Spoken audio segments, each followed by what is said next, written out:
Hmm? Doop-a-doop-doop-a-doop-doop. Uh-huh. Oh, I'm sure I'll forget to do that.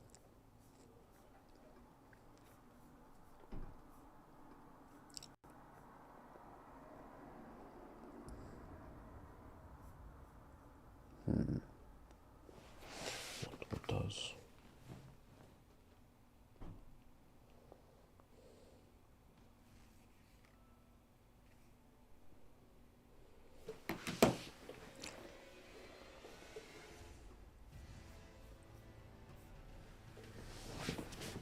Oh, that filter. Take that nonsense off. Effects. There you go. Yo. What we got on the sound check?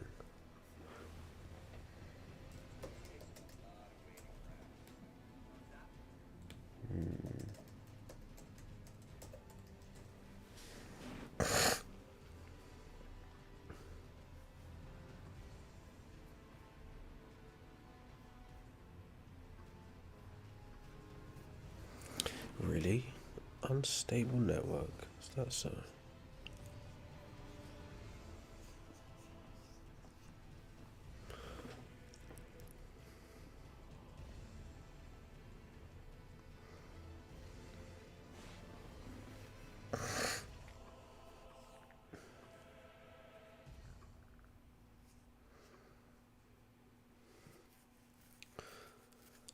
Okay.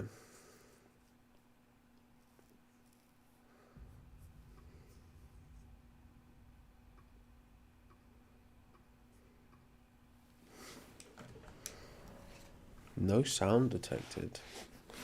Are you tripping?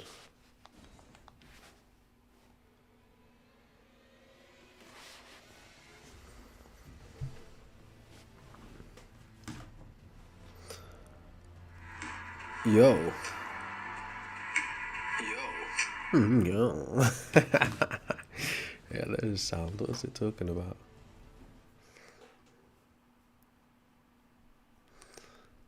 Alright, let's get them likes up so we can get on in the algorithm. I'm just gonna be trying an exercise today. Just talk to people about whatever topic they want to talk about. Maybe I'll have a position on it, maybe I won't. It really depends what it is they want to talk about. Maybe I'll do some steel manning. Just for fun. Let's get an audio check going.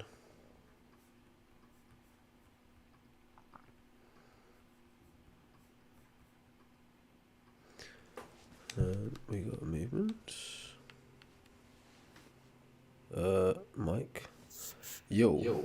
Mic test. Oh, why is that damage my whole stream?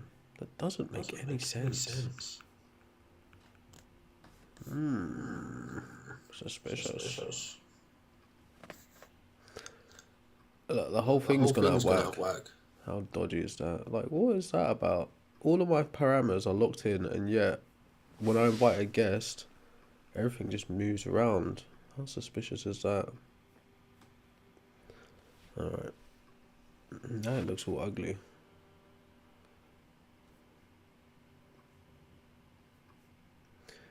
We have to fix the aesthetics here.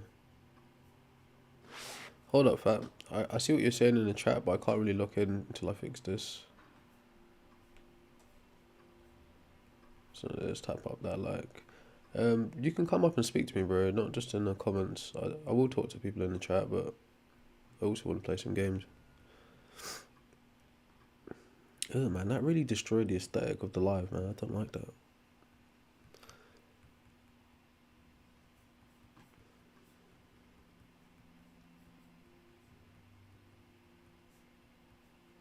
That's a bit of a strange topic, Wesley.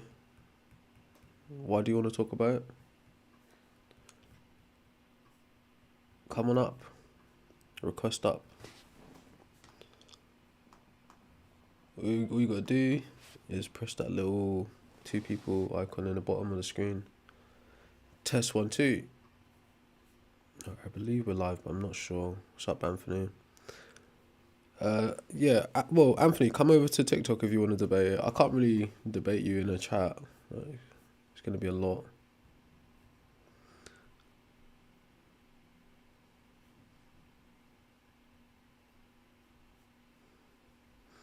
I talk about God. We debate the existence of God. Recently, I'm like branching. I'm not even branching out. I'm just talking about other topics that I care about. So we talk about banning smoking and stuff like that. I'm an atheist. Well, I guess I identify as an atheist. I disagree. I disagree, Lauren, if that's how you say your name. I get what you mean, but well, you can't really change an experience because an experience is like it's already happened. Okay, so you can't change the experience, but you can provide new experiences. But I also think you can change people's minds by giving them new information, giving them insight or tools to think in a different way. But yeah, if you want to speak about any specific topic, request up and we'll have a natter about it. I will be talking to the chat, of course, but let's make a little progress in the game. It's been a while.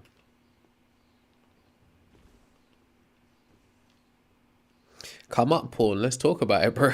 It's like just don't be in a chat. Just like, I appreciate you chatting. I also appreciate the tapping of the screen, so like so people can actually come up. But if you're serious about having a conversation about it, just request up, bro. Alright, where was we? How did I even end up down here? There was a boss fight in there.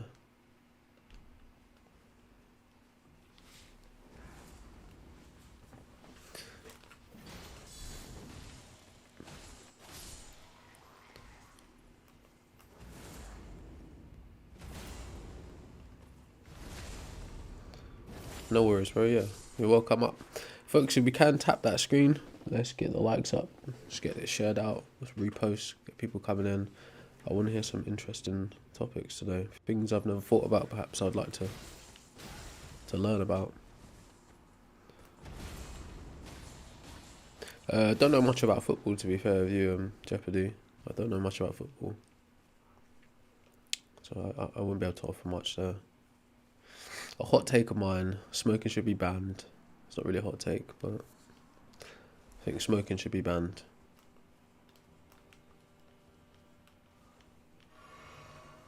I think humans invented God.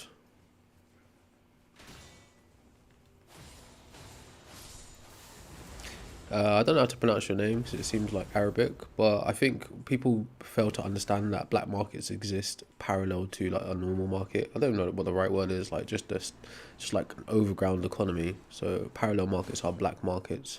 11.2% of all tobacco products are produced by the black market and people consume. 25% of all alcohol is produced by the black market and people still consume it. So banning it wouldn't actually like produce a black market. It's the same. If anything, banning it would make it easier to police the black markets because then the police and the government would know exactly where it's coming from. Whereas currently, the black market stuff is actually blending in with the legitimate stuff. It'd actually make it way easier to police.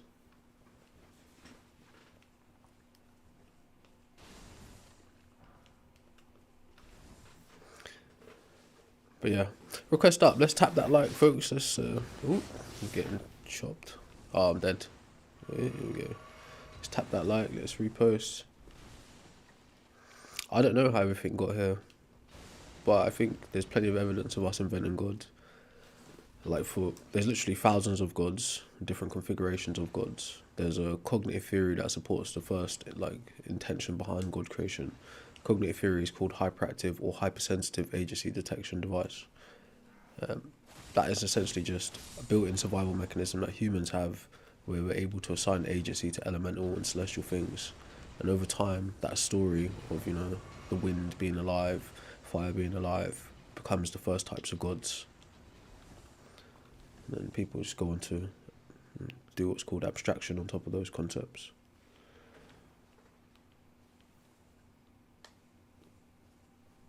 Yeah, so of course the the God of the Bible can't exist without other gods. Okay, God of the Bible initially starts out as a local deity called Yahweh, which was a storm and warrior god in the Levant for the people of Israel, or the Hebrews, then that God takes elements of the Canaanite pantheon, which God of the Canaanite pantheon called El Elohim, and then Yahweh becomes God the Father afterwards. So like ancient Hebrews, they lived in a system called henotheism.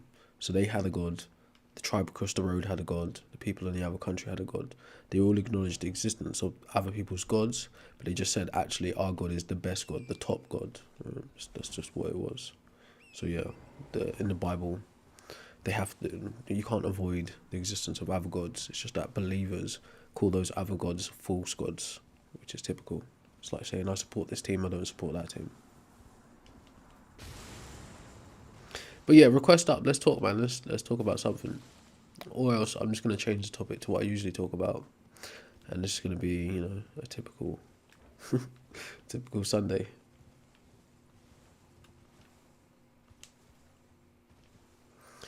Alright, yeah, I guess I am gonna just change it to what I usually talk about.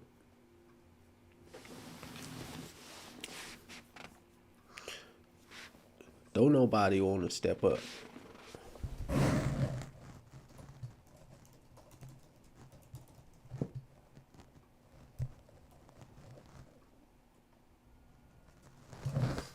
Don't nobody wanna talk.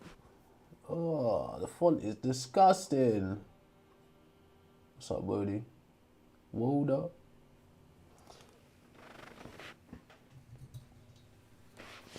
Ooh, 1 second. That font is really jarring me. I don't like that. Yo. Hello. Hello? How you doing, my friend? Oh, I'm alright. You What's, said you're an atheist? what's your name, bro? What'd you say? What's your name, bro? Like, what you, like, Just any name you want to go by, just for politeness. I just, just call me my real name. Just call me Zane, bro. Zane, nice to meet you, Zane. Yeah, nice to meet you, bro. Cool. But you said you're an atheist? Yeah, I guess I identify as an atheist. So that means you believe in the proposition God does not exist, correct? To an extent, yeah. What do you define God as? Oh, well, I use the word God as a category definer for supernatural entities or deities, major and minor. Okay. Do you think that God, do you think that God is necessary? No, Or would you say God is necessary? If you were to say God. no, How no, about I put it like this? Do you think that there's a necessary mind no, which exists? no. Okay. Obviously not. Like you asked me if I'm an atheist, then you got to ask me if I think a necessary mind exists. Obviously not. Yeah, do you run any arguments? Do I run arguments? Not necessarily. I'm more interested in hearing what you have to say, since you're trying to convince me that God exists. I mean, I do have reasons for saying humans invented God if you're interested, but I don't really frame it in like a syllogistic type of way. Just like a casual type of reasoning. Yeah, well, if you don't have any arguments, I can probably... do you know... you know of Anselm's ontological argument, his first version? No. I'll just give you the argument. So it's gonna be defining God as a maximum great being. Oh, I see. Yeah. Or how he puts it, that was nothing greater can be conceived. So I'll just give you the premises. I think there's a And then if fault you in it already. disagree... There's a big fault in it already. You said what? There's already a fault in it. There's a fault in what? The argument, well, based on what you just said. I haven't given the argument. Well, how you describe the argument. But go on, give the argument. Okay, so... Well, it's a reductio, so... P1 would just be... God exists in the understanding, but not in reality. Say that again, You'd sorry? probably agree. Yeah, P1 would be... God exists in the understanding, but not in reality. I don't know what you just said there. Like, you didn't hear me, or you didn't... I don't know if I'm hearing you properly. You said God exists, and you said something reality. Okay, sorry. Let me. Maybe it's my mic. I'm not sure. Did you say Yeah, beyond it's that. reality? P1 is that God exists in the understanding, but not in reality. God exists in the understanding, but not in reality. So what is meant by in the understanding? In the understanding, we'll just say, within your mind. Anything that exists within your mind or like subsists. And that means that they don't exist concretely like me and you exist. But Do we maybe they exist exist in your concretely? mind insofar as like a unicorn exists or something. Okay, so say the premise again. P1, well, you probably agree with the premise, but P1 is just that God exists in the understanding, but not in reality. So Just an God, so assumption basically saying God or exists in our assumption. minds, but not in reality. So God doesn't exist Mm. externally to our minds. Is that what I'm understanding? Yeah, that's what P1 is saying. Cool. Okay. Then P2 is that existence in reality is greater than the existence in the understanding alone. I don't know what that means Like, either. for example, Yeah, sure, go. yeah, like if we were to say, um, let's say we had, are you American or? I'm English. Oh, okay. Let's say we had like, let's say we had like £100, right? Um, and £100 exists in the understanding, um, and one exists in reality and the understanding. Then we'd say that the one in reality and the understanding is greater or ontologically greater because You kind of lost me there. Can you say that again? we would say that the £100 in reality is greater than the £100 that exists in the understanding alone because we would say that the one in reality has more, how Anselm puts it, like ontological completeness about it. So we would say that in some respects it would be greater than the £100 that exists in the understanding now, because obviously it's a concrete thing, you can buy stuff with it, etc., right? Well, I'm Even not though sure if I know. Or put it this way, I get the kind of example you're giving, but I don't think it's analogous to like the premise you gave. So can you say the premise again so I can like get a better understanding? the premise is that existence in reality is greater than the existence in the understanding now. I don't think I get it. Right? What is meant by existence? I know this is a bit Jordan Peterson, but I literally don't think I get it. Um, okay, well, I don't take existence to be univocal. I think there's different Say again. types of existence, To be what? but we could just say existence is like to be the case, I guess, in some mode of existence. This is weird as hell, bro. This is so Phil, bro. Okay, say the premise again. P2, existence in reality, which is like concretely existing, um, is greater than the existence in the understanding alone, which would be existing in your mind. So what I mean by concrete is just existing within space and time, like me and you exist, right? Well, I think And then, it's kind of weird because like your mind is well, it's assumed to be part of reality. So whatever is happening with you is also a part of reality. Now, does that make sense? um, your mind is in reality. I'm not sure what that means. So your mind is a part of reality. Would you say that? What? Okay. Um, would you say that fictional things like unicorns exist within your mind? Conceptually, yeah. But you can also express them Would you externally say that too. unicorns exist in reality? You can express them externally. As for instance, you can You take can. you can cook up an alright. So like a unicorn is not analogous to a god, obviously, but you can look at the anatomy of a horse, then the anatomy of a horned creature, and then make a model of that. So, does that make sense? You can make a model of a unicorn. Yeah, you can make a toy of a Um, unicorn. You can make a book about a unicorn. You can express this internal idea yeah. externally. No, that's no, that's not what I'm saying. I'm saying that the identical thing within your mind, does that exist within reality? I don't know. I really don't know. You don't know if a unicorn exists in reality. Right, so like the unicorn independently, right? I don't think they actually walk around as actual things. No, I don't know.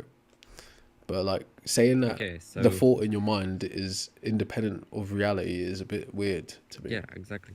So there seems to be some distinction when we're talking about things that exist within your mind as like conceptually, and then to something that exists within the state of affairs or as a part of the state of affairs within reality, which is actual. That's why people like Anselm would distinguish between actual existence and existence in the mind, or even abstract existence, which is existing outside space and time. Okay. And so the premise is just saying that By the if way, something I don't purely think exists in your I mind, don't think anything can exist outside of space and time. By the way, but but yeah, I kind of oh, listen. that's okay. What? Uh, to me, it kind of seems like you're an ontological monist. Eh? Um, yeah. Do you like? Do you reject ontological pluralism? I don't know enough about it, you know. Well, it seems like you do. Ontological pluralism is just the view that there's different modes of existence. You know what is meant by modes. Yeah, mode of existence would just be like the way in which something exists, but I guess you could put it like that. Can you give an So example? yeah, so like I just mentioned, well, there's typically three types, but we could use two. Let's say one mode could be actual existence, which is just existing concretely, and then we'd say that another mode could be abstract existence, which would be obviously abstract means a spatial temporal, so it would be existing outside or independent of space and time, right? Um, so these two things, if like let's say you're a pluralist, you would hold that. l- Let's take like a number, like an abstract object. You would An ontological pluralist would still hold that numbers exist. They're just not existing in the same way that we exist, because they're not within space and time, and they have a completely different existence. But they would still have an ontological commitment to when they're talking about things like numbers. It's a bit But then beyond an me. ontological monist would probably just hold that numbers don't exist, in a sense. Yeah, I won't lie. It's a bit beyond me. So I'm not fully. Um, Yeah, I don't think I fully understand. um, okay. Maybe the ontological argument isn't the best. Yeah, we can still finish it. Like, I want to hear the whole thing together. Like, so we There got. is 7 premises. Damn, bro, that's Just long. to let you know. Yeah, it is. That's kind of long. Um, Summarize it, well, man. Give me a summary. okay, well, P3 is just that it's possible that God exists in reality. Would you would you agree with that? Yeah, I don't know what we're defining God as, so that's the problem. Oh yeah, God is a maximally great being. Oh, okay, I think that's a bit cheap. Um, like he would, like like omnipotent, all that stuff, right? So what would be the justification for him being that? What would be the justification for God being maximally great? um? That's just I'm not even sure what that means. That's just What? how we're defining God. Yeah, but I could Yeah, define God well, as a that's just the purple concept. fairy. I I could define you God could as like define. anything I wanted to. You could define God as like a purple fairy, but then it doesn't seem like. Well, then we just What then we a just perfectly it. made purple fairy that can create planets at will. It knows everything. It can I mean, if you teleport. define God as a purple fairy, then I it just doesn't. But the question I'm Then asking you obviously we is just what wouldn't what really gives be me disagreeing. the right to define it that way? Or how do I justify defining it in that way? That's what I'm kind of asking you. Well, Or what I don't reasons? know how you want me to justify a definition. That's just What when I do say you- the word God, that's what? all I mean. Like you need to be able to say why you're defining it like that, or else there's no point defining it. Well, because when I say God, that's just what I believe exists. Yeah, that's But what I'm saying. You're like, that doesn't make sense to me, bro. I mean, if you do you would you accept that? Well, previously you said that you don't believe a necessary mind exists. Yeah. A maximally great being would have to be necessary. So it seems like you disagree with this thing existing. Yeah. What Yes. what if I thought everything was necessary? Like your necessitarianism, I don't know.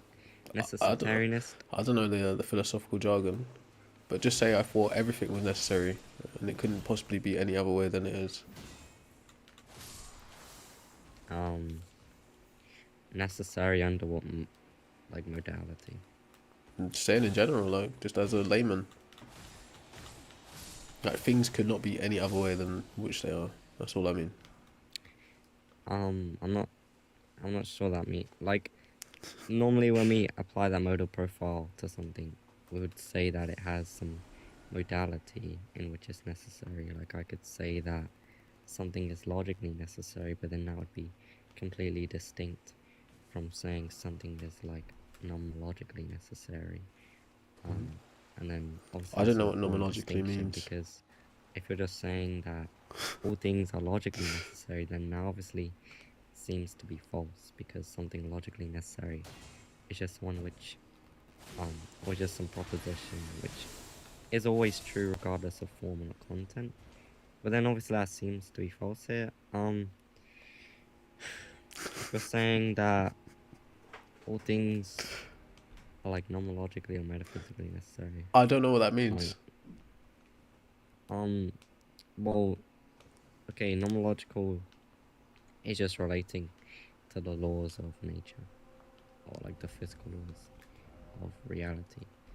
So you could think of something nomologically necessary. It's just like the laws of nature, I guess.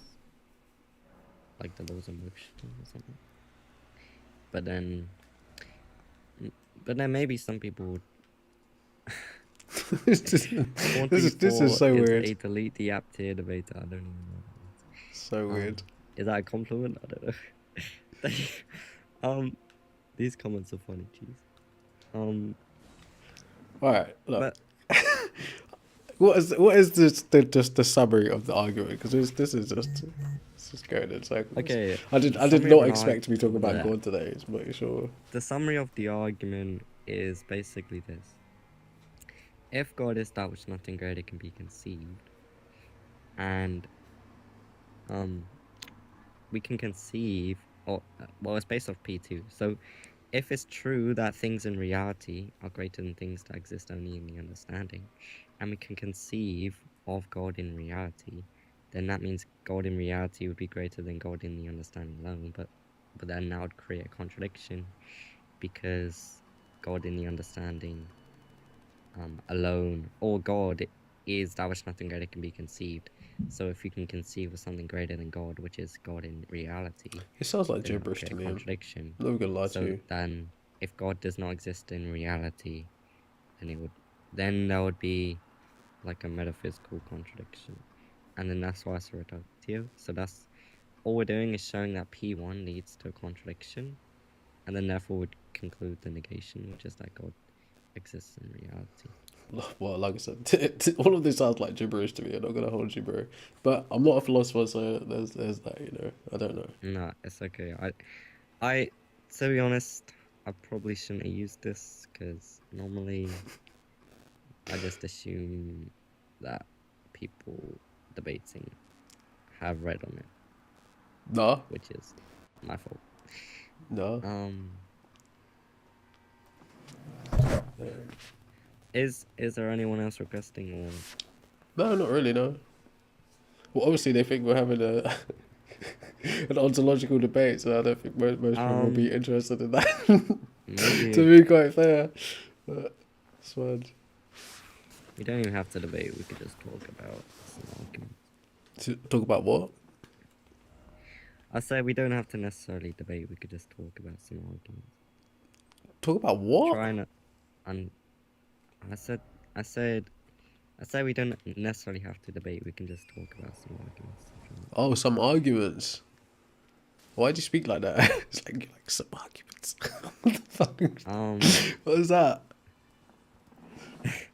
Oh shit, things. So what have you heard of any? Do you know any? Have you read on any arguments? Look, I've heard people present arguments. Like a lot of people claim like these categories, but people tend to deliver the arguments differently when you speak to them. So I don't really like. Yeah. I don't operate in that kind of formal world like that. I'm just a normal guy. So I hear what you're saying. If Yeah. it makes sense to me, I'll accept it. If Um, it doesn't make sense, I don't accept it. It's just how what I about? operate. I think it's the. I think it's what's it called? I think it's Kalam's Hmm. Kalam cosmological argument. It's like it's very simple. It's Mhm. it's I'll just say in parentheses P1, everything that begins to exist has a cause. P2, the universe began to exist, and then therefore the universe has a cause. Okay. What? Like, what do you think about that argument? Okay. I don't think that makes any sense for sure. Yeah. To be honest, I don't think it's very good either. But what I would say is like, why do you generally believe in a god? Um, well, to be honest, I believe in God independent of arguments.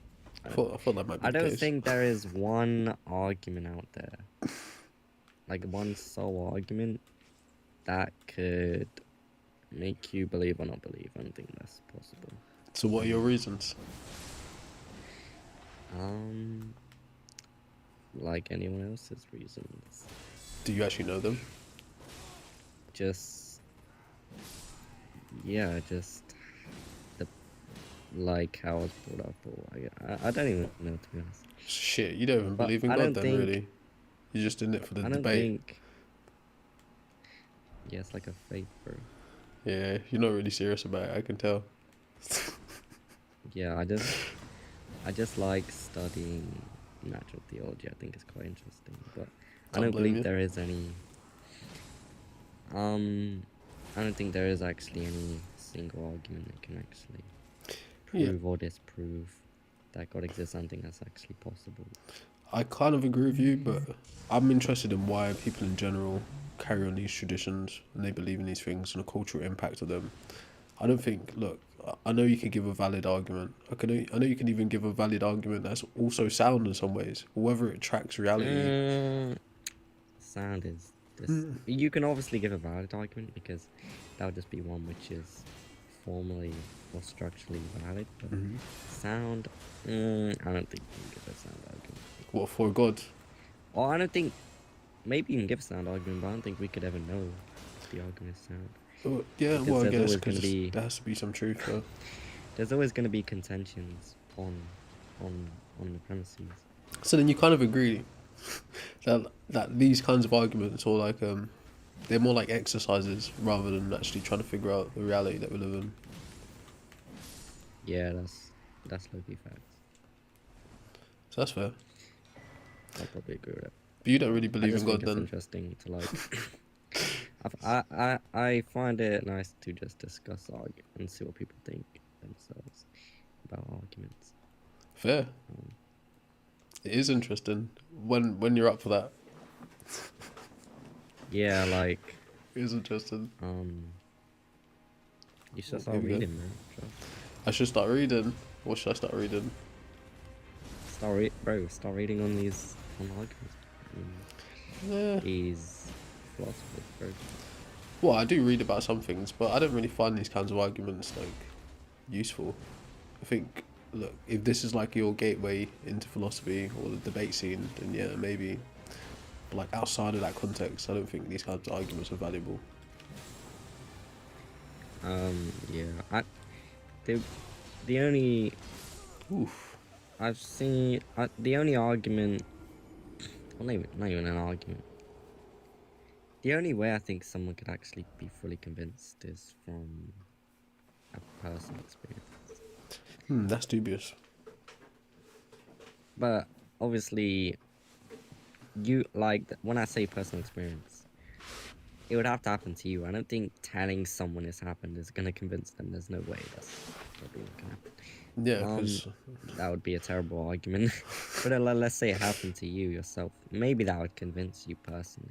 yeah, but how would you know? This is the But thing. other than that, I How don't would you think- know your experience is aligned with what people tell you God is? 'Cause, like you have to That be. just depends. Someone has to inform you of the concept of what a Depends God on the is. experience, I don't know. Then what would be expected of the God? But if you was just living independently of that information, would you come to the conclusion that your experience has anything to do with a God?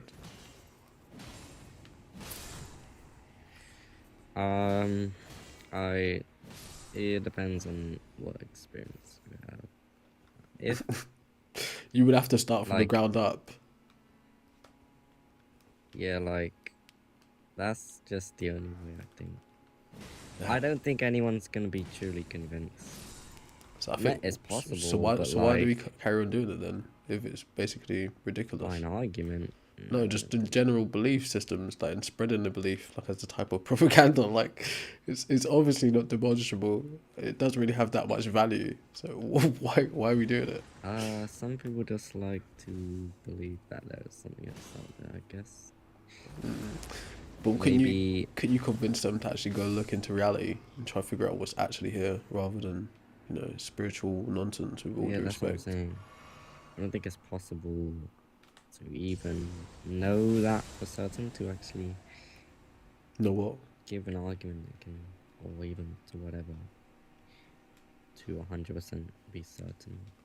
No, I just mean in general. Like, right. So my point of view is God is an explanatory tool that we invented, right? Basically, to give us explanatory power, to give comfort, to give to fulfill psychological needs. Okay, because it's being used in that way, it leaves people to then abandon actually trying to examine reality in favor of this, just basically explanatory tool that doesn't really have explanatory power. So the point I'm saying is, will it be more valuable to convince people to examine reality or investigate reality rather than leaning on this invention? That's what I mean.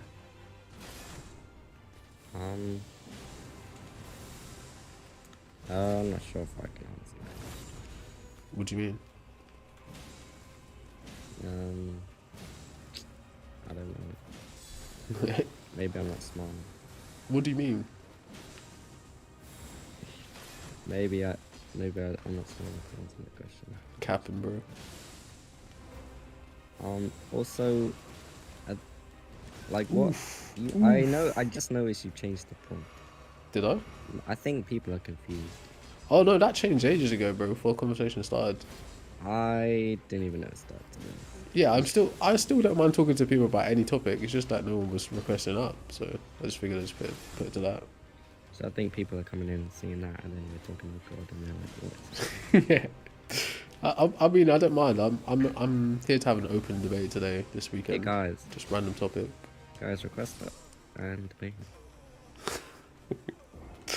Like, I just joined. you've caught me on a day. Exactly, you've caught me on a day when I'm bored.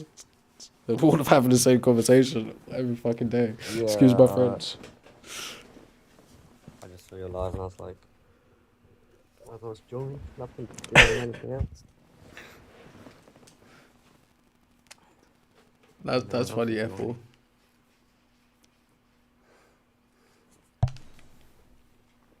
But yeah, look. Oh, someone else is requesting.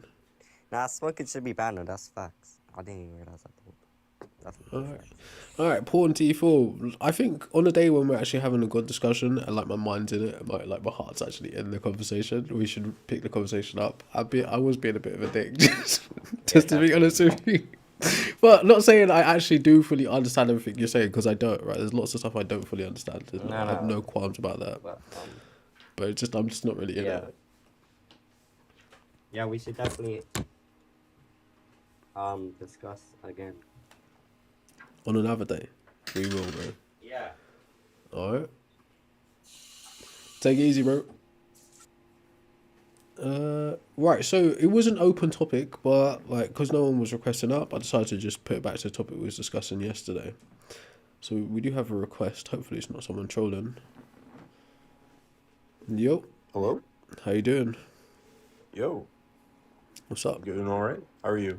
Not bad, man. What's your name? Well, my name on here is Blip Blop, and that's what we're gonna stick it with. Cool. That's okay. Nice to meet you, Blip Blop. Nice to meet you. Alright, so what do you want to talk about? All right. Well, it's about your topic. I think Oh, that smoking well, yes, should be open. banned cigarette-wise, but not for like smoking pot-wise. Why? And the only reason why I say that is because there's not really that many health benefits to cigarettes itself. There aren't any. But with marijuana, there are tons of health benefits that help people Yeah. in a variety of different ways.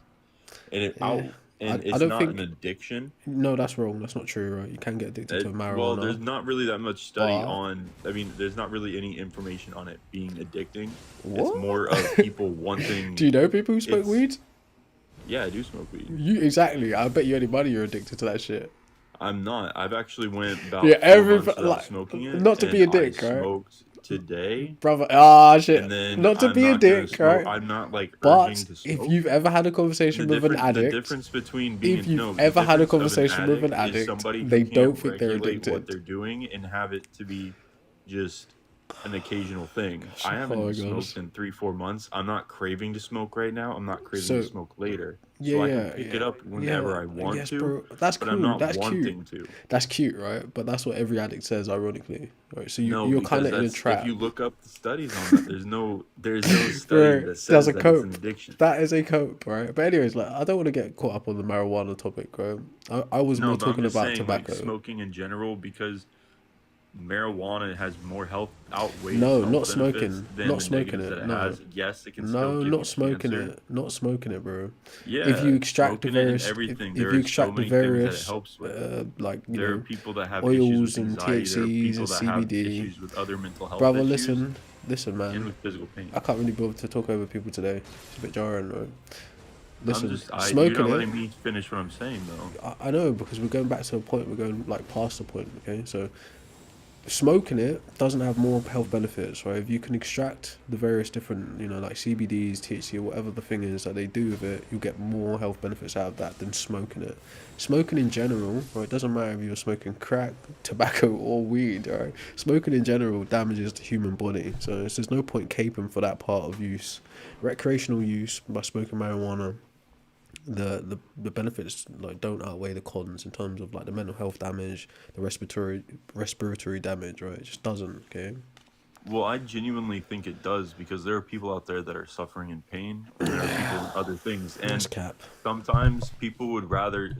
There was a study I read, because I didn't smoke when I found this lump, but I had a lump, and they said that most people who get lung cancer, it's unlikely if you don't use it often. Like, and that's what I'm trying to say. Like, Well, if you only smoke cigarettes, you are heavily more likely to get Yeah. addicted and to continue smoking cigarettes. Of You know what I mean? course, I'm like- totally for getting rid of cigarettes and things Yes, like yes, that. yes. But this is what I'm trying to say. Like, In I'm terms of the inhalation part, right, it damages your body in the same way, man. Both tobacco and But it's not marijuana it's not as both it's not as tobacco hard on and the cigarette are psychoactive substances. The nicotine in cigarettes is psychoactive, and you know, like whatever the cannabinoids or whatever that shit is in cannabis, it's also psychoactive. Okay. That being said, right, cigarettes directly damage your respiratory system because of the smoke, because of the tar, because of the carcinogens, right? Marijuana does the same thing on a respiratory level, but it also does another thing to the frontal lobe in terms of developmental years. The average smoker yeah, begins it's under smoking. 25. Yeah, the average smoker begins smoking between the age of 10 and 20. They become chemically dependent by the time they're 16, okay? So at that point where you're engaging in drugs before the age of 25, you're literally fucking yourself up, right? And that's literally like 6 to 8 points in IQ lost or potential, okay? But anyway, I don't really care to But argue. you're talking about I'm saying- starting at an age where it's not legal, unless it's legal where you are. No, it's Like, not. over- I don't really care to argue about marijuana in general, but I'm saying No, this is just about the smoking of it because I think yeah. that I agree with you banning smoking, but marijuana does help in No, its raw form. Unfortunately, it can still help in benefit a people that are medicinal, in pain if they in a take the other medicinal option. form, in a medicinal form. Okay, Right. there's clear separation Yeah, between and part of use, medicinal, right, recreational but use, and part of medicinal. medicinal, yeah, Medicinal part is of significantly reduced. smoking. Look, I have a medical card, and smoking is actually part Mm, of yeah, your that's cute. prescription. That's cute, man. But I Thanks, disagree. man. I disagree. Okay, Well, when you should in a agree, my medicinal man. setting, You should absolutely agree. no, I shouldn't. Because Right? there's so many benefits that help In a from pain medicinal management to setting, psychological issues. There are even people that have problems with shaking and things that it helps. All all right. right, thank you. But I'm gonna Right, leave it but there, can man. I say That's what I need all. to say now? Right, in a medicinal setting, the THC levels are significantly lower than a recreational setting. Right? The higher the THC levels go, is the more damage it does to your brain. Okay, so in a medicinal setting, they've limited the potency of it. Okay, that's what I'm trying to say to you. A medicinal setting is quite different to a recreational use. The average person who starts smoking recreationally and has access to significantly more potent stuff than what's found in a medicinal use or like medical trials. So that's why I don't want to argue about weed, bro. No, but It's just your addiction even if it's not in a speaking. medicinal setting, it's not an addiction. It's not addicting. Like people Okay. who like, have you smoked marijuana? No, yeah, yeah, of course I have. Okay, so if you smoked marijuana, you would know that like you don't sit there and go, "Oh, I need the next hit. I Yes, you need the do. next hit." You do. No, You absolutely I do. don't though. Right, so you're still within it, so you can't see, right? Once you exit Okay, it, no. you'll be So able to see see, that. that's like saying somebody who drinks just to socialize Yeah, they've makes been them an right. So, alcoholic. well, yeah. Look, if you have more than like, I think it's more than like 2 glasses a week, you are technically on the alcoholic spectrum, right? So, So you're saying that if I'm like, hey, I've I'm not gonna even go got have into the fun study this yet, weekend but because it's yeah, my day off. Like, let's say this: it's my like you work no, hard all that's week, and you're coping. like, That's it's my day cope. off. I'm gonna go have That's 3 beers cope. tonight. That's cope, They're an bro. alcoholic. That's cope. Yes, like there's an actual limit that's set in studies That how doesn't much you're make you an supposed. alcoholic for Bro, just there's going look one right. night out of like the month or the week. That you know what I mean? Like that Okay, doesn't make you an I'm alcoholic. gonna make it an open topic again, anyways, right? But I'm saying what you're like, do you see doing, what I'm saying though? Like yeah, like I hear you, smoking or bro. drinking something once, even once a month, 3 or 4 Yeah, in one once a day, it month is doesn't make you totally an chill, right? alcoholic. Once a month is totally chill on the Right. alcohol front. But listen to what I'm saying to you, right? Even with smoking It's a marijuana, it's same a red thing. herring. It's not the same thing, right? It's a red It herring. is. It's a red herring to pivot from tobacco to marijuana to alcohol and try and act as if No, it's they're not. analogous. Marijuana Okay, to tobacco I'm is the going same to finish thing. my point, so just listen, okay? You don't let me finish my point though, my dude. So I'm Alright, so sorry, but if you're gonna bring up addiction, it's the same thing. Addiction's addiction. blip blop. Okay, I'm gonna make it an open topic because I don't actually feel like debating like bloody weed heads. It's like arguing. Well, it is literally arguing with an addict, and they can't actually make sense of what you're saying to them. It's just ridiculous. Debate. We'll debate any topic from this point on. If we do end up talking about cigarettes and stuff, fine, right? But it's just annoying, man. I can't be bothered to argue with people who are addicted. It's like, I'm not addicted. I can quit whenever I want. Oh, fuck. Well, that's not part of the addict script at all. So, you know, like, I've heard that before. All right, anyways. Bloody hell. Yo, What's up, bro? How you doing? what's up? I just woke up, but I'm gonna agree with you on that, bro. And I've been smoking since I was 14, bro. That's sad, For man. people to say weed isn't addictive, it's not the concept that it itself is addictive, it's the feeling you get from it, bro. You don't smoke after a few days, you're irritable. That's Well, of that's course. fact. Anything that you're exposed to That's a significantly. It fact. could be gaming, There it ain't could no be arguing. food types, it could be like basically addiction is psychological. I can But because you're a biochemical being, basically you're made up of various different chemicals. Once you introduce a new chemical to the environment of your body consistently, it will develop a type of tolerance, and then you develop a dependency, which is called a chemical dependency. That is the yeah, biological pretty part much. of that's the biological part of addiction, right? The other part of it is Yeah. psychological. So people just don't get that. You could be addicted to games, or you could be addicted to whacking off, like any number of Oh things, yeah, not right? gaming is a So huge addiction right, people have. but there's a difference You can in take just playing a introducing thing for an hour chemical, and turn it to 8 hours. no doubt, right? Yeah. So the game speaks to the psychological thing, but when you're talking about substances, you're talking about chemical They make a dependency, chemical release. right? Chemical releases are way more addictive. No, It's so the feeling there's they no give you. debate. There's no debating on that. It's just a cope when people say I'm not addicted. It's like nonsense. Yeah, no. I used to be a teenager and say it wasn't addictive because that's what you get taught. But the moral of it is it is. Because, I mean, you can't say you're not addicted to something, but then want to go smoke it There 2 you minutes go. later. There you go. Right. But yeah, man. Is there anything you want to add to the conversation? I'm sorry, I'm a little bit impatient today. I don't know why. I thought To we'd be just be honest talking with about some you, random stuff, but it's fair. like, it's not the worst of them all. I mean, yeah, I mean, I don't know because, like, I've been smoking for a long time. The whole, like, it kills brain cells and shit because a lot of things kill brain cells, but I don't think that's the one thing that's really hurting people, if you know what I mean. There's a lot of stuff out there that's easily accessible, like those whippets. They were selling whippets in gas I stations don't and know what smoke that shops, is. bro. That you don't know what a whippet is, No. bruh? So you know what whipped cream is, right? Yeah. Okay, so you know how some people use whipped cream the wrong way, where they try to shoot it, like they try to What? inhale it. Whipped You ever cream? hear of Like people inhaling whipped the cream? thing you put on a dessert?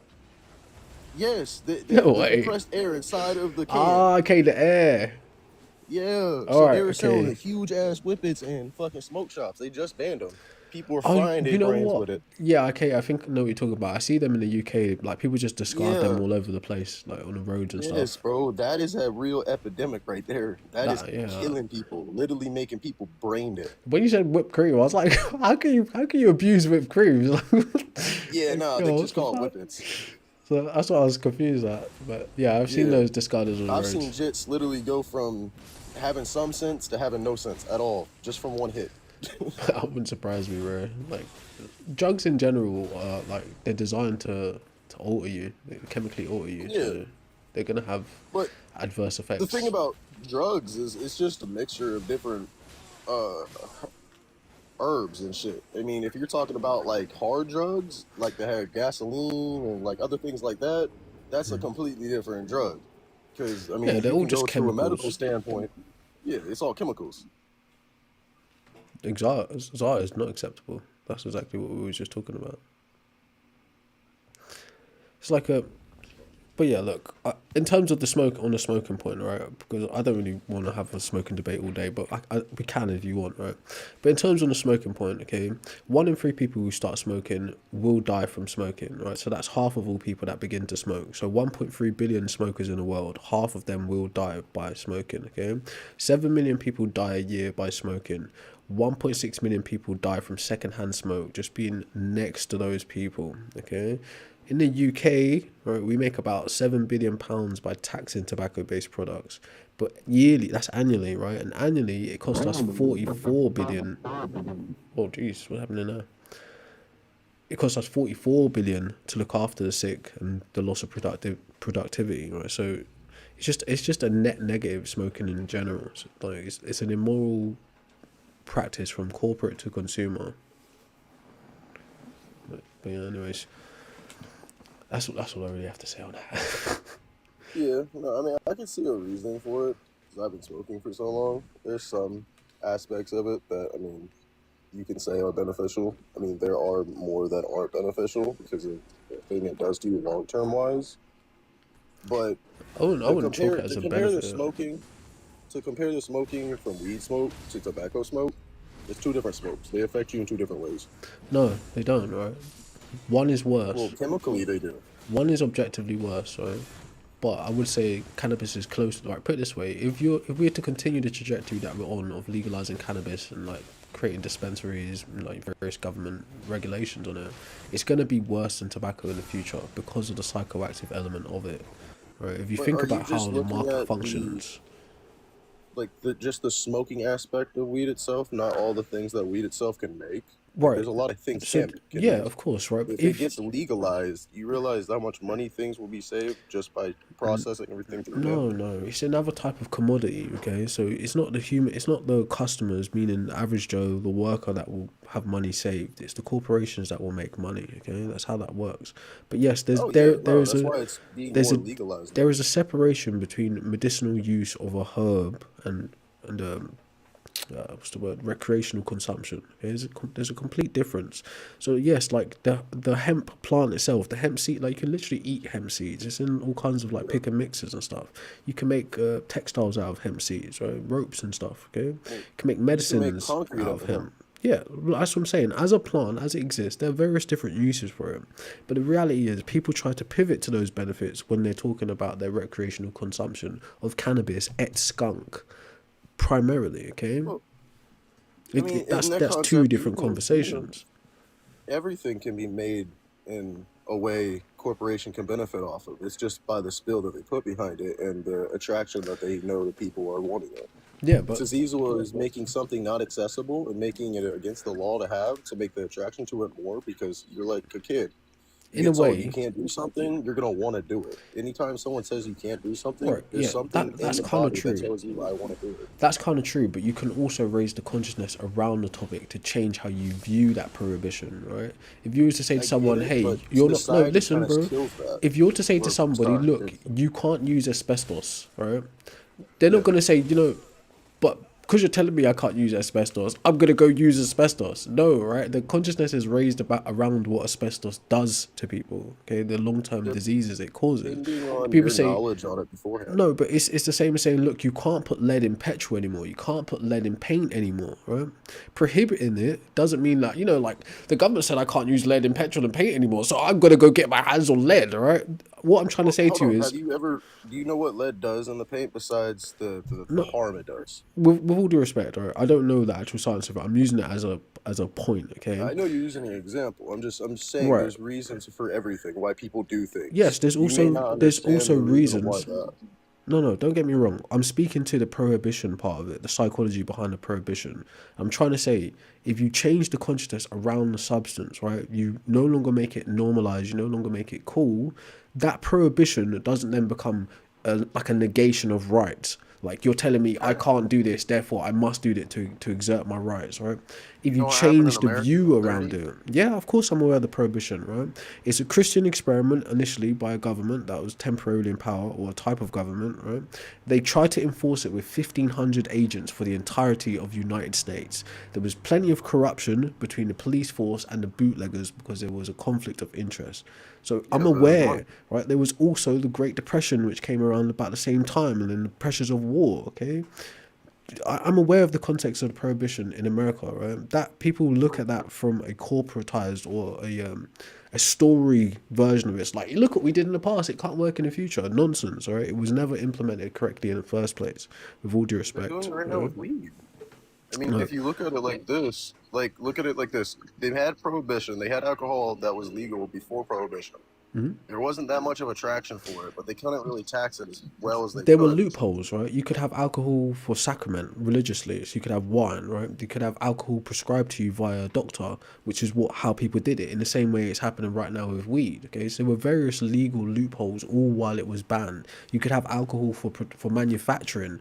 So there were various loopholes that people exploited to be able to get the alcohol, even though it was illegal. Okay, so the context really does matter, and I'm trying to say to you, if cannabis continues on the trajectory that it's on, it's going to become worse than how the tobacco industry exploits us now, because cannabis is something that, right, with the various dispensaries opening up and the various different brands of cannabis coming out, you create a market drive for profit. So how you create profit around a product is the marketing and the addictiveness of the substance itself. So different flavors, different qualities, different potencies. See, Okay, hold on. Let so me catch when you you on that. create When that you said market, flavor, no, hold on. I'm just saying in general, the flavorant is a type of marketing scheme. It's a marketing It ploy, is. right? But do you know what terpenes are? Say again? Do you know what terpenes are? No. Okay. So when you said taste, there are what you're talking about stuff out there that is being made that is new. It's called spray. That's a Oh, no-no. that's not new. Spraying's been around for ages, bro. For Well, like decades. it's It may be around for decades, but what I'm saying is the widespread of it and how it's becoming bigger and bigger, and people are like, "Oh, I want something Yeah, that tastes different." don't get me That's not wrong. normal. No, That's no, what no, no. harms people. That's a part of the industry itself. It always has been. The various ideas of creating different strains of cannabis is also about taste. Right? So what I'm trying to say to you when I say that is, if you take it into the commercial world and you privatize it as an industry, you create the same kind of exploitative, predatory industry as tobacco, right? The tobacco's industry model, right, is to get young smokers and keep them as lifetime customers. In the same way, a drug dealer's business model is to get young users and keep them as customers for a lifetime or until they die. It's the Yeah. same thing. So if you corporatize that now, you're going to be living in a society where you're going to be exposed to, like, psychoactive drugs just walking down the street when you don't want to be, which is blatant infringement on people's rights.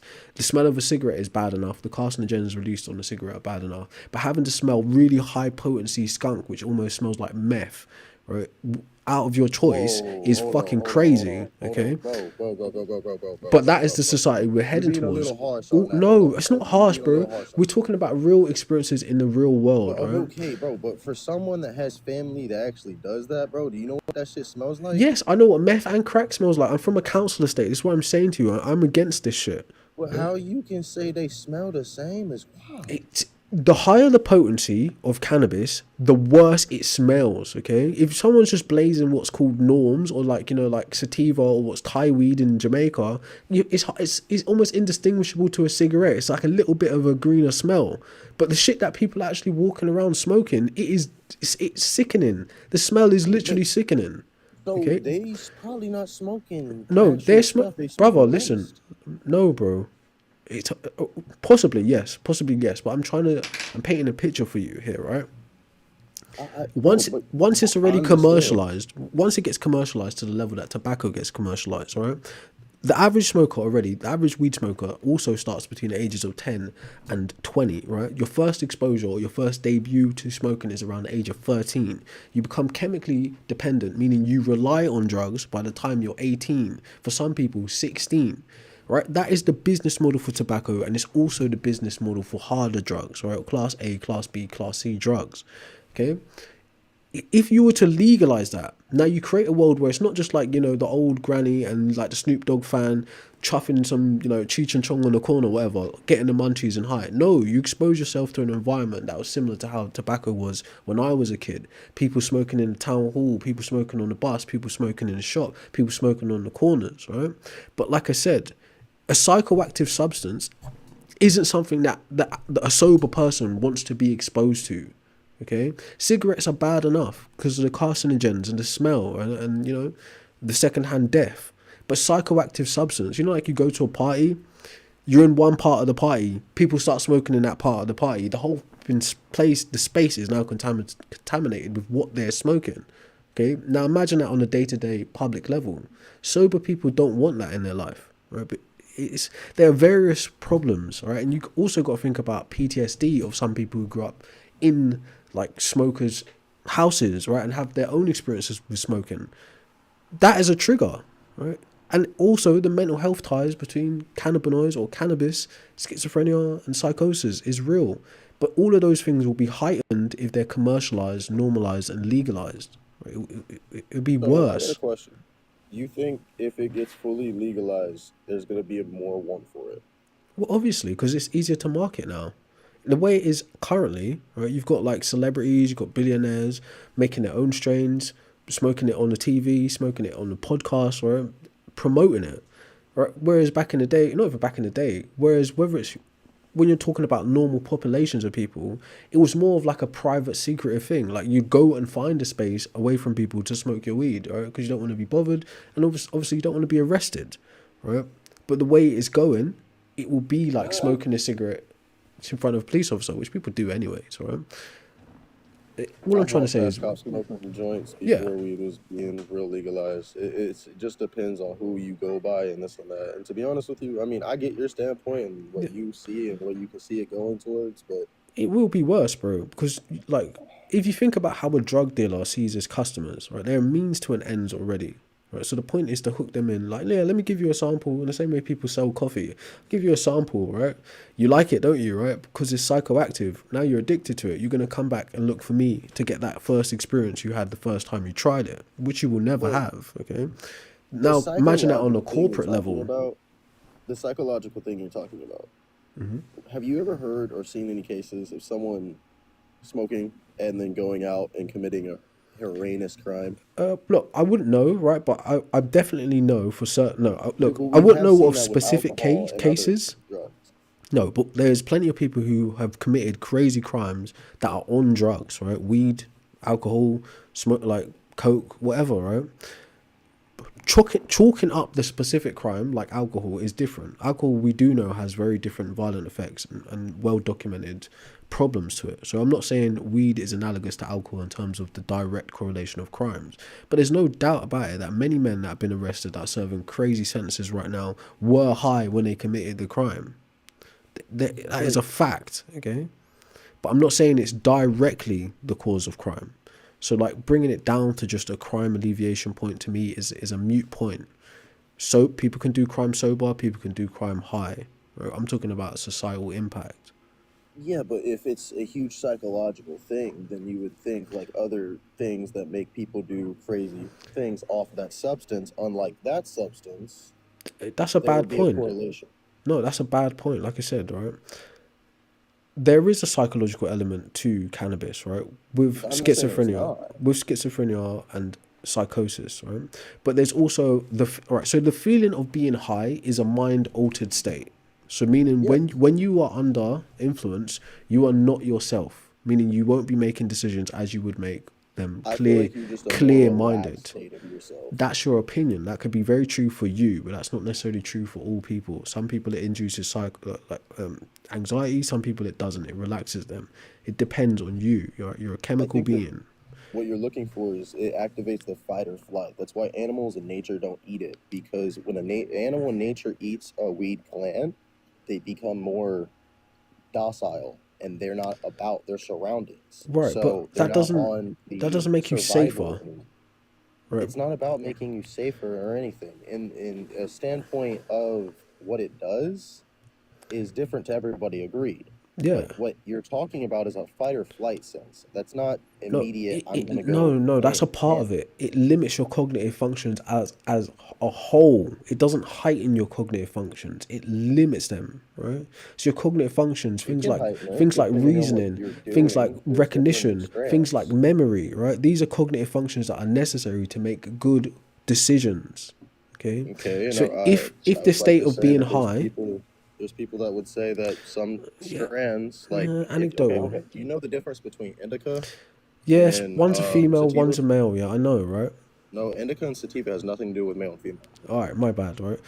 But I'm saying in context, when you take a drug, right, a psychoactive substance, it damages your ability to use your cognitive functions. That is what the state of being high is.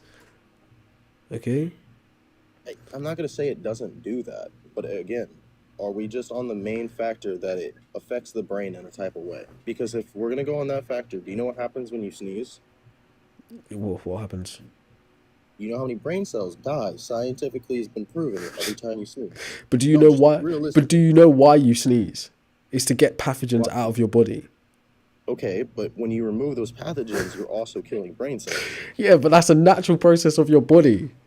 Exactly. Just So like you have eyebrows to stop water getting in your eye, like or eyelashes. know, It's but like I'm saying it's a natural there's part a of your lot of body. Like things- how's that there's a lot of analogous? things naturally Okay. that just does the same thing. No, it's not natural, right? If I introduce It's a natural if I growing introduce a plant. chemical It's to not you, man-made. right? No, look, There's it's a lot not of man-made look, things that it's are not created actually more entirely true. It's not actually entirely true that cannabis kills brain cells. It can in some instances with long-term use. So that's not actually true, right?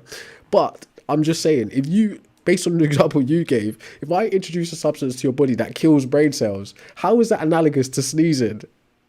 Right? It's not natural. What you mean? So you being able to sneeze is a natural function of your body to get pathogens out of your respiratory system. Right? You taking a drug that also might kill brain cells is not a natural thing. It's literally unnatural. Hold on. If you eat certain things, it has different chemical reactions in your body, right? No doubt. But these things that you eat are natural, right? Well, no, not necessarily. No, Well, hold on. We're not talking about artificial meat. We're talking process about plants. We're talking about different processing plants. of food Let's is go on a yeah. native. Let's go on a native standpoint. You out in the field, you got different herbs growing, bruh. You can give an So, example of a herb that you're okay, gonna eat that mullen. kills your brain You know what? cells. Mullen plant. I'm not saying it kills your brain cells. I'm just saying different chemical reactions that different herbs Yes, have this is with. guaranteed.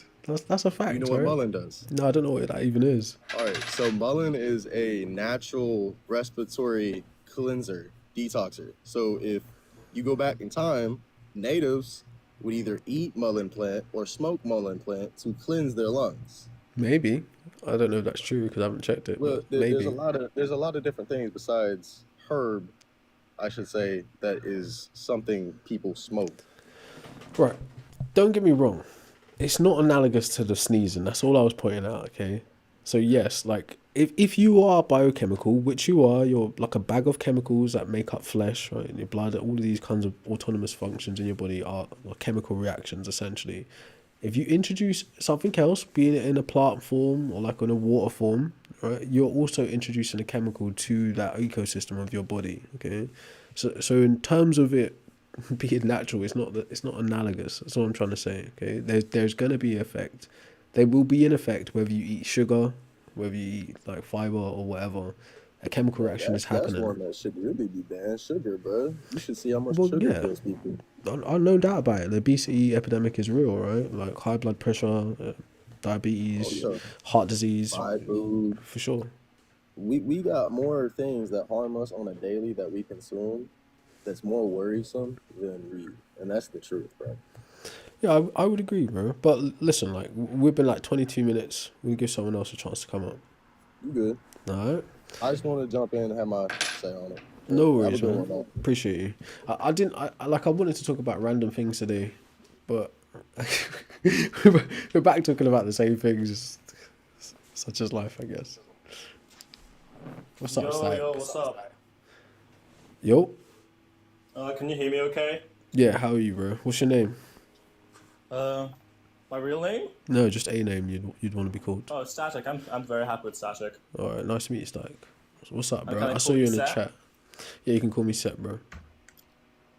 Yeah, you saw me in chat, you're saying? Yeah, you was going mad in the chat, bro. Bro, I've been here since that first guy who was like a weed head, and then he made you change the topic to like all round because you were like, I'm not debating some addict, bro. Oh, okay, yeah, I didn't see. Well, when people request, it's like in the list, and it's just like whoever's first or whoever I feel like clicking on. That's fair It's enough, just- bro. That's it's fair enough. whatever. I don't take it personal. Yeah, you shouldn't. Well, I mean, if you're getting sick of the topic, we don't have to speak about it. About like my viewpoint, if you're interested, was just like I don't smoke weed, I don't smoke vape, I don't do nothing, and I just think it should be legal anyways.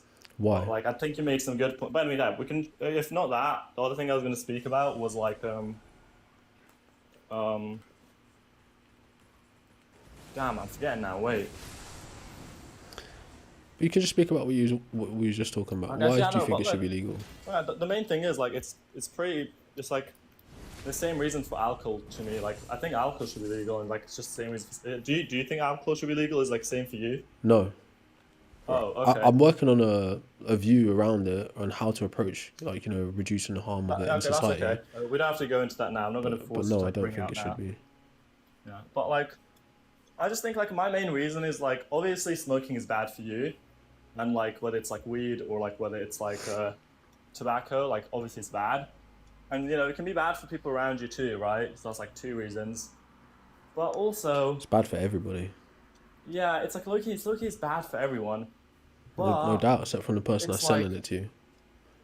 don't you kind of want to have like just like the liberty to do things that are like bad to yourself? No, right? Before you have the liberty to do things that are bad to yourself, you should have the liberty for a healthy, free life. Right? Now, if the business model of tobacco companies is to get you addicted between the ages of 10 and 20, your liberty to a free life or free will has been impinged or infringed upon already. So that means you've been coerced out of having free will and liberty.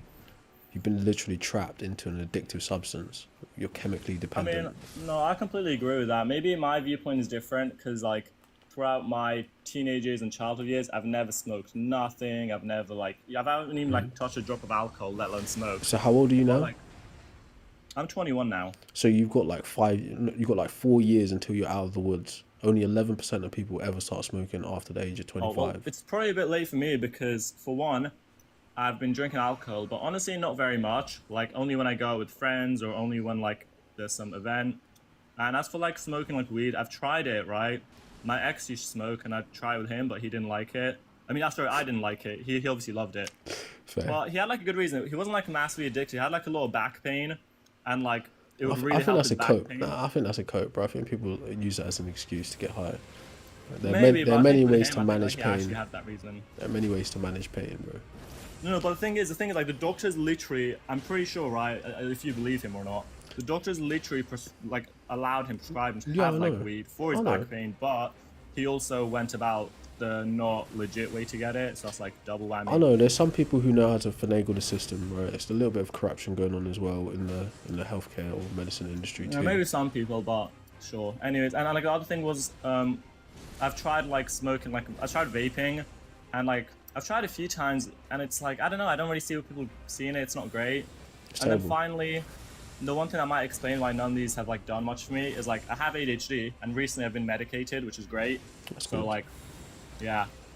But yeah, like you said, I totally agree with you. If No, you but- get someone in their childhood, like, to smoke, to vape, to whatever, that's fucked. That's, like, No, but that's the we business gotta model. stop that. Right? You can't stop that unless you address it. Like what's called basically smoking attrition, basically to attack tobacco and tobacco production in a slow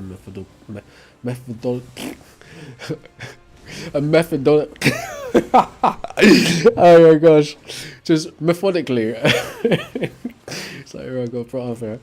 You have to attack it slow and methodically. I can't even No, I speak. get what you mean. Yeah.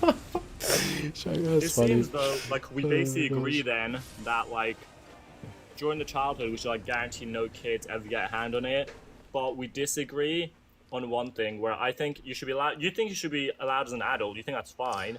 But I you just don't. don't think. I don't, you but know- I think that's a part know, of it's fine. the harm reduction strategy. So that's kind of like the point of the law that's coming in next year. So like anyone, I think, born after 2009 will never be able to smoke because the Oh, year yeah, I is heard going that, to I keep saw going that. up. Right? So that's a perfect harm reduction. So like you think Reduction even if strategy. someone's never smoked as a kid or whatever, they just shouldn't be allowed it as an adult. Well, see, the thing is, right, ideally, we'd be able to just stop it tomorrow. But because of the adults that are already addicted, they're like, their interaction with the substance might cause them harm to just stop it completely, or they might become criminalized. So that's kind of the concern. That's why you have to say, all right, look, what we're going to do is attack the tobacco companies in terms of regulating how much potency they can have, like nicotine-wise, reduce the potency by around 95%, so the adults who are smoking now will find it easier to get off the drugs. Then also provide the adults that are smoking now ways to get off the drug through other means, you know, like services, Okay, wait. So etc. your reasoning for like banning adults, even if they've like never smoked as a kid, nothing. Your reasoning is that if it gets like illegal tomorrow, it would be difficult for them to quit. Yeah, they'd basically be criminalized. That's kind of the way that the government's approaching No, it. but that's not really like an answer. The reason I said it's not really an answer to my question is that my question is about like, do you think like morally like it would actually be good for like an adult to be banned or not banned? And Yes. the reason is actually It they would should be be moral. banned in case they are banned. Do you see what I mean? Do you see how that's like a circular like No, they should be banned no, I think in case you- they're I think- banned? That doesn't make sense. No, I don't think you're tracking what I said, right? So in terms of like Maybe not. attrition, right, it's basically just like a long process of winding it down in public, right? The three strategies I told you already: making it so younger people can't join the cycle of smoking, right? Making it so the actual product itself is reduced in potency, so the people who are currently addicted can get off of it, Okay. and providing services to help them get off of it is a part of banning it outright. Okay, so but morally it should be banned because it's literally a death producing product, right? So half of all smokers will die from smoking. 7 million people a year die from smoking. 1.6 million people die from just being around those people. Okay. So morally, it is immoral. The production, the sale, and consumption of it is immoral. So on that alone, it should be banned. But in terms of helping, like instead of causing more harm by putting the people who are currently addicted in a criminal state, you wind it down societally. Okay, fine. I think I get what you mean. I was just trying to separate your like moral argument from your actual like legal methodical strat to reduce it, right? Because I would happily talk about both, but I think it's important we get the moral out of the way first, like what you believe and what I believe, because it seems like you believe literally no matter if you're an adult, no matter if you are like a kid, no matter if you've never smoked, you just shouldn't be able to smoke because it basically just like brings your death about faster. And basically it's a burden on society and people around you. Not Okay, only your okay, death, but strangers' deaths. Okay, you know what? That's like pretty valid. Like I think that's like good reasoning. But the reason I disagree is because I think you're right. It does bring your death about faster. I think you're right. It might even bring the death about someone else faster, right? I agree with both. Sorry if I cut out for a second. I said, don't. Anyways, I agree with both of those. But even though I agree with those, I still think it should be legal because, right? Obviously, let's say it harms yourself. You bring your death about a bit faster. Like, because you're a grown adult, you've made this like mental decision No. that I will reduce my life for a few hours. That's not true, and it's bro. worth it because like this journey just feels pretty Hey, good. hey, that's not true though. That's the thing. Like I just said, only 11% of smokers ever start after the age of 25. 25. Oh, no, I Listen. agree, but I just mean like the on a 25, moral sense, like, 25 is the age where your frontal lobe is just about to be finished developing. Okay, so at that point you're able to make good decisions and think critically and clearly. So if the model is that you start smoking between the ages of 10 and 20, you did not make a choice as an adult to smoke. You're already in the cycle. Okay, so your choice has been coerced from you. okay. So you're But not in the like 11%, no for them, do you smoker. think No smoker that you speak to now as an adult started as an adult. Well, very few. So they're not Yeah. making an informed decision to smoke as an adult. They're chemically dependent from a teenager. So that's a clear difference in rights. You should have the right Okay. not to be coerced. Okay, but like in the rare situations where it's like an adult, choosing at like that age that they're going to start smoking, do you think that's also? I feel like I agree with you 99%, but this is the one part I disagree with you on. This is the only part I think. If you're actually an adult, 25-year-old, you're like literally not even 18, 25, and you start smoking, that should be allowed. I feel like No. surely I don't know what your reason for that is. That's when societal and moral aspect comes into it, right? So you got your rights being robbed from you as a child if you start smoking beneath the age of 25, right? So you're not making a clear decision. But if you do make a clear decision to begin to smoke after the age of 25, this is where the societal impacts and the morality directly fall on you. Now you not only become responsible for your actions, but the effect on the larger society, e.g. the 44 billion pounds a year it costs taxpayers to care for idiots that like to smoke and people that they kill on the way. So that bed that is put aside for a COPD patient due to preventable care is taken away from a cancer patient or a child, etc. Right? That tax money that could be used for social projects is now going on caring for you and the loss of productivity because of your preventable choice. Now that 1.6 million people, innocent people that are dying because you decided to smoke after 25, which is obviously not entirely on you, but now the moral and the social impacts are way more consequential after the age of 25 because you're making a conscious choice. Okay, so like your main argument there, there's 3 points I really heard, right? The first being like the taxpayer being, hurt, and the second being like other people are waiting for like transplant stuff, and the third reason just being like, I don't even know if you said this actually, but I think the third reason being like people around you would have to like inhale the smoke to you, and that's bad. They would also have to that care kind of- for you.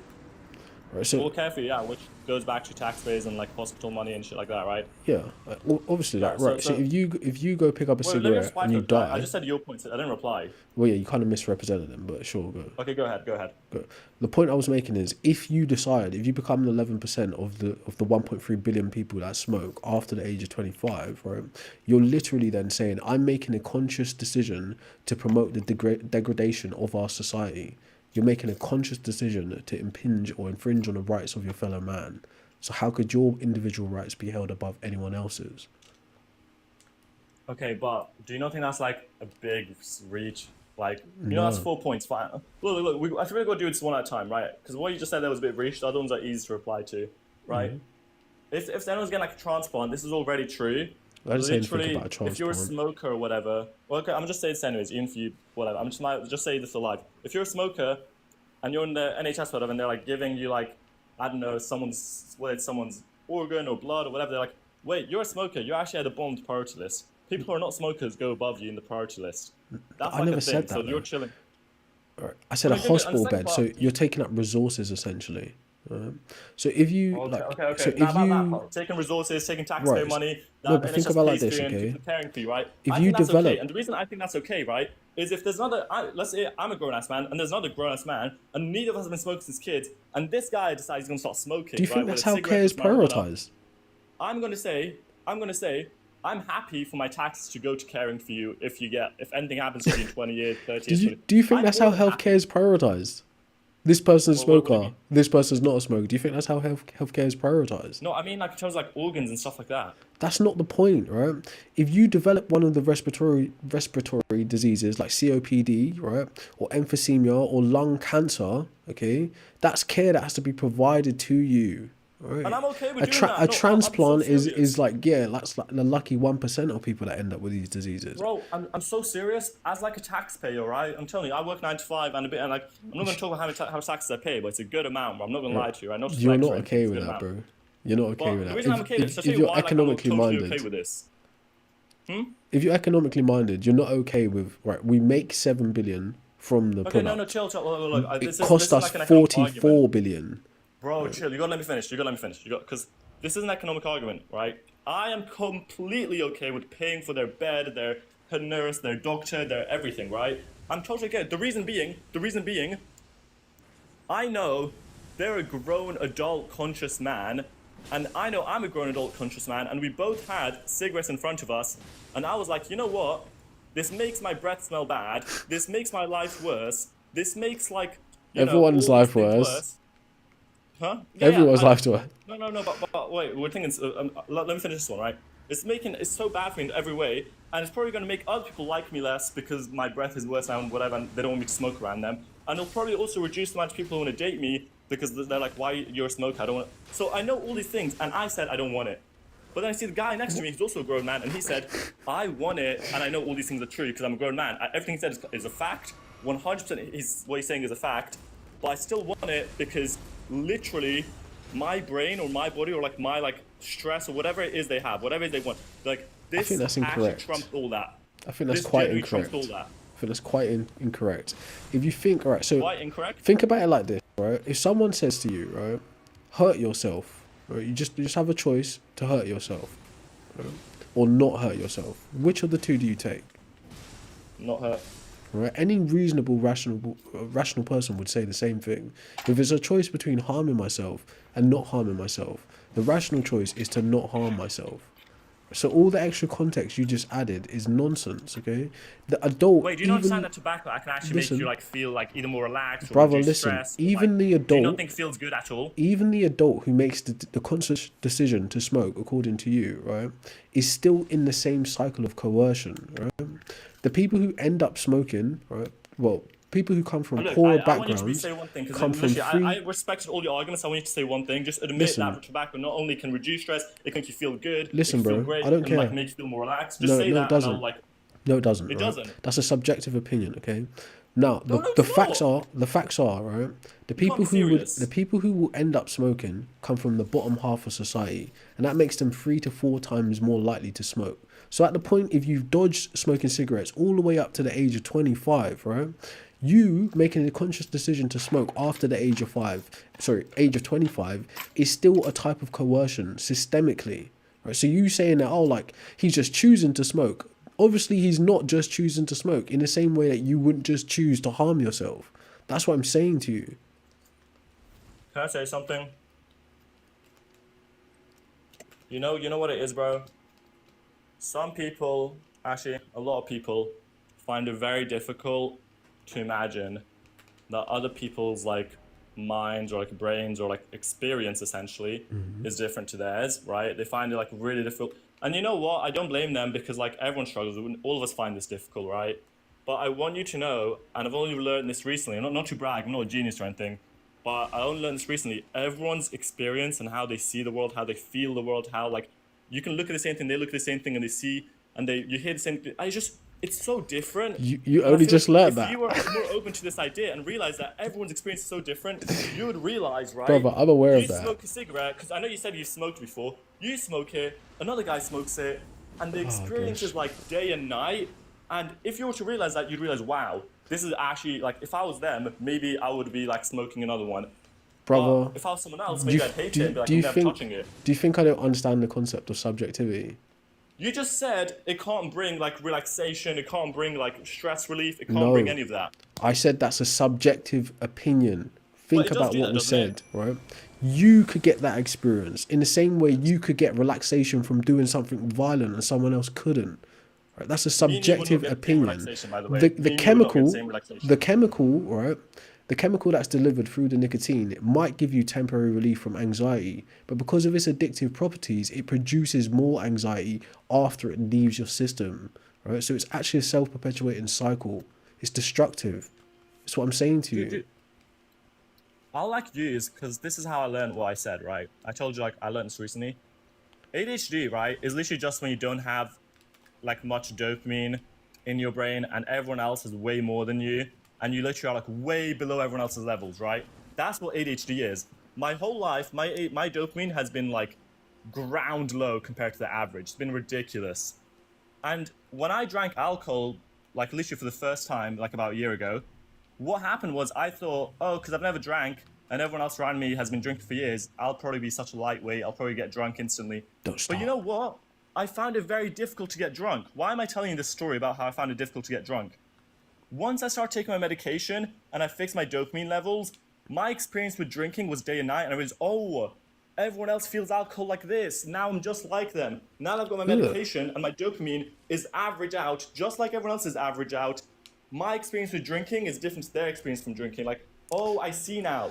So the point I'm making is, Gosh, right, if this is I a bad was you, argument. right, no, listen, I'm just saying, if you told me we should make alcohol illegal 6 months ago, I'd look at you and be like, I'm standing with you, brother.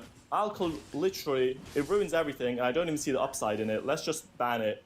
Whereas now I see him like, wait, Brother, you it can don't get genuinely it. be fun in moderation. Listen, bro. And you know what? With all due Everyone should respect, enjoy it. it's a terrible argument you're making, and it's coming from a very young-minded, inexperienced place. With all due Wait, how old are you? respect, Be honest, how right? old are you? I'm older than you, okay?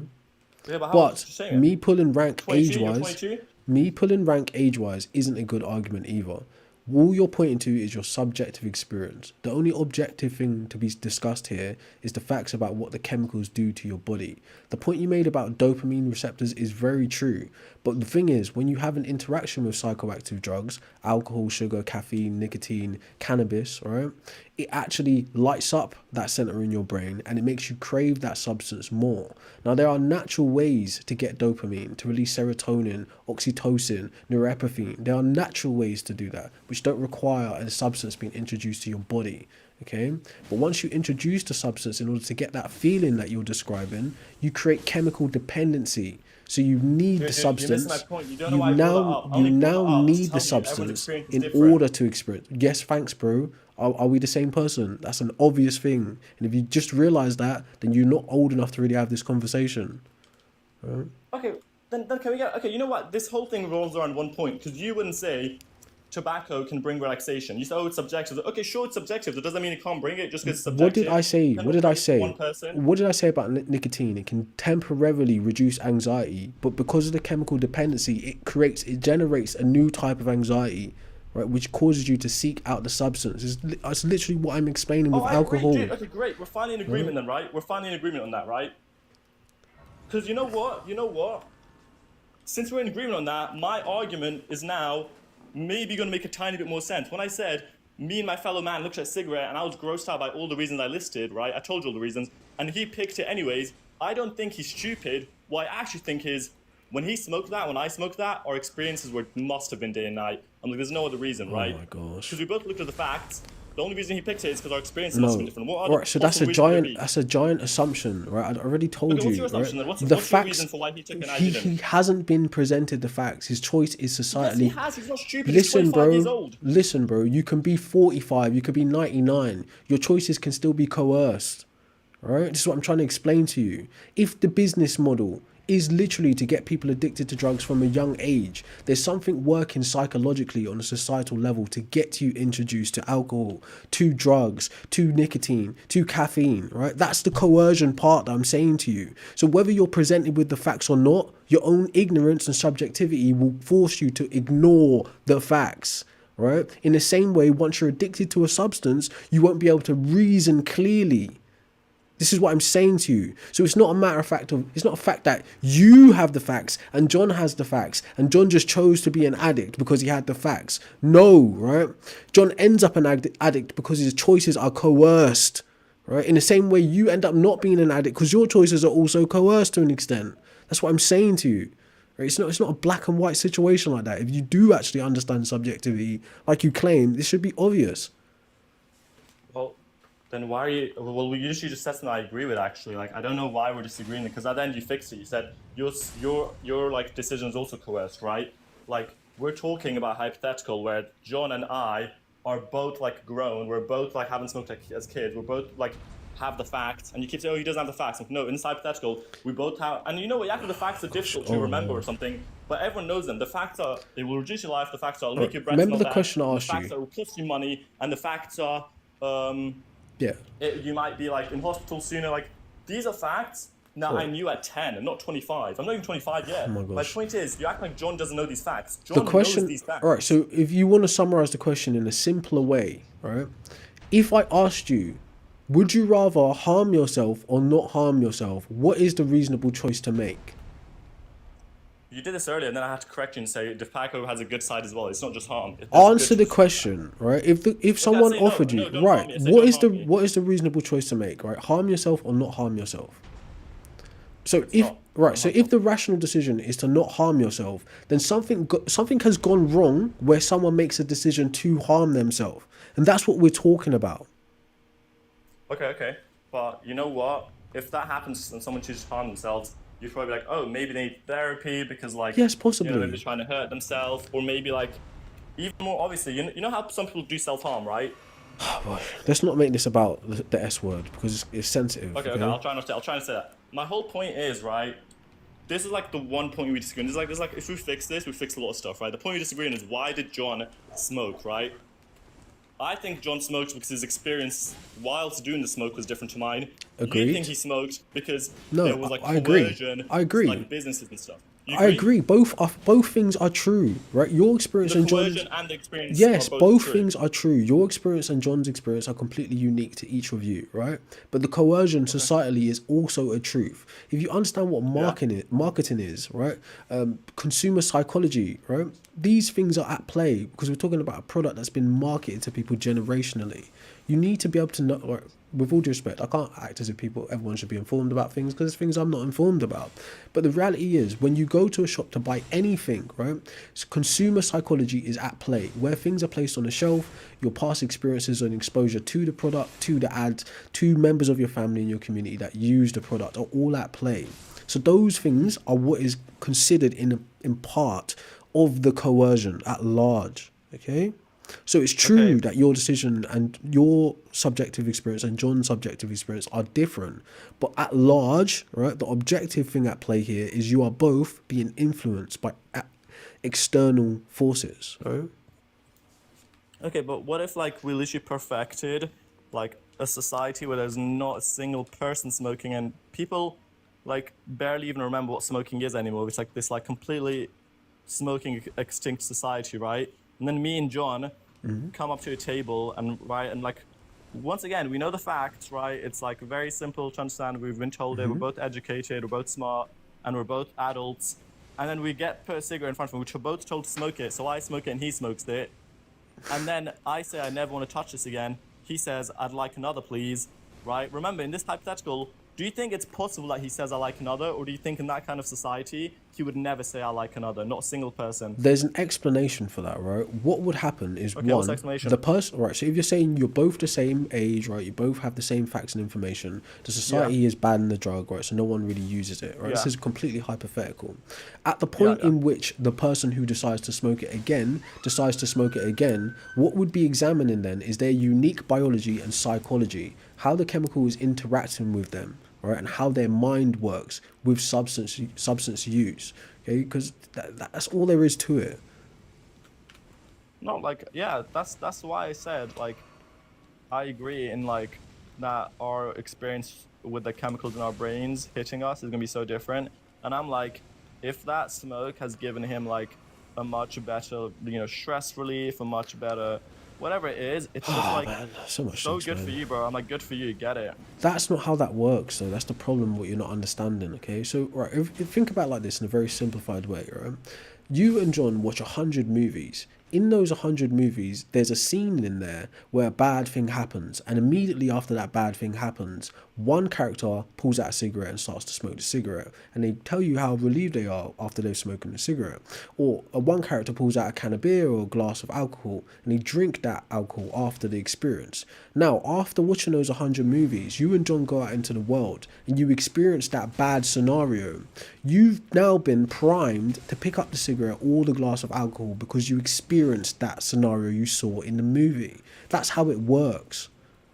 Okay, so now that John's saying, I'd like another please, John is actually speaking about the subconscious programming that's happened to him. Because John wouldn't want the cigarette if he wasn't exposed to the cigarette, right? Or associating the cigarette with these things like stress relief. That's a part of the coercion. Okay, but like, imagine me, you, and like John are like voting to like ban cigarettes.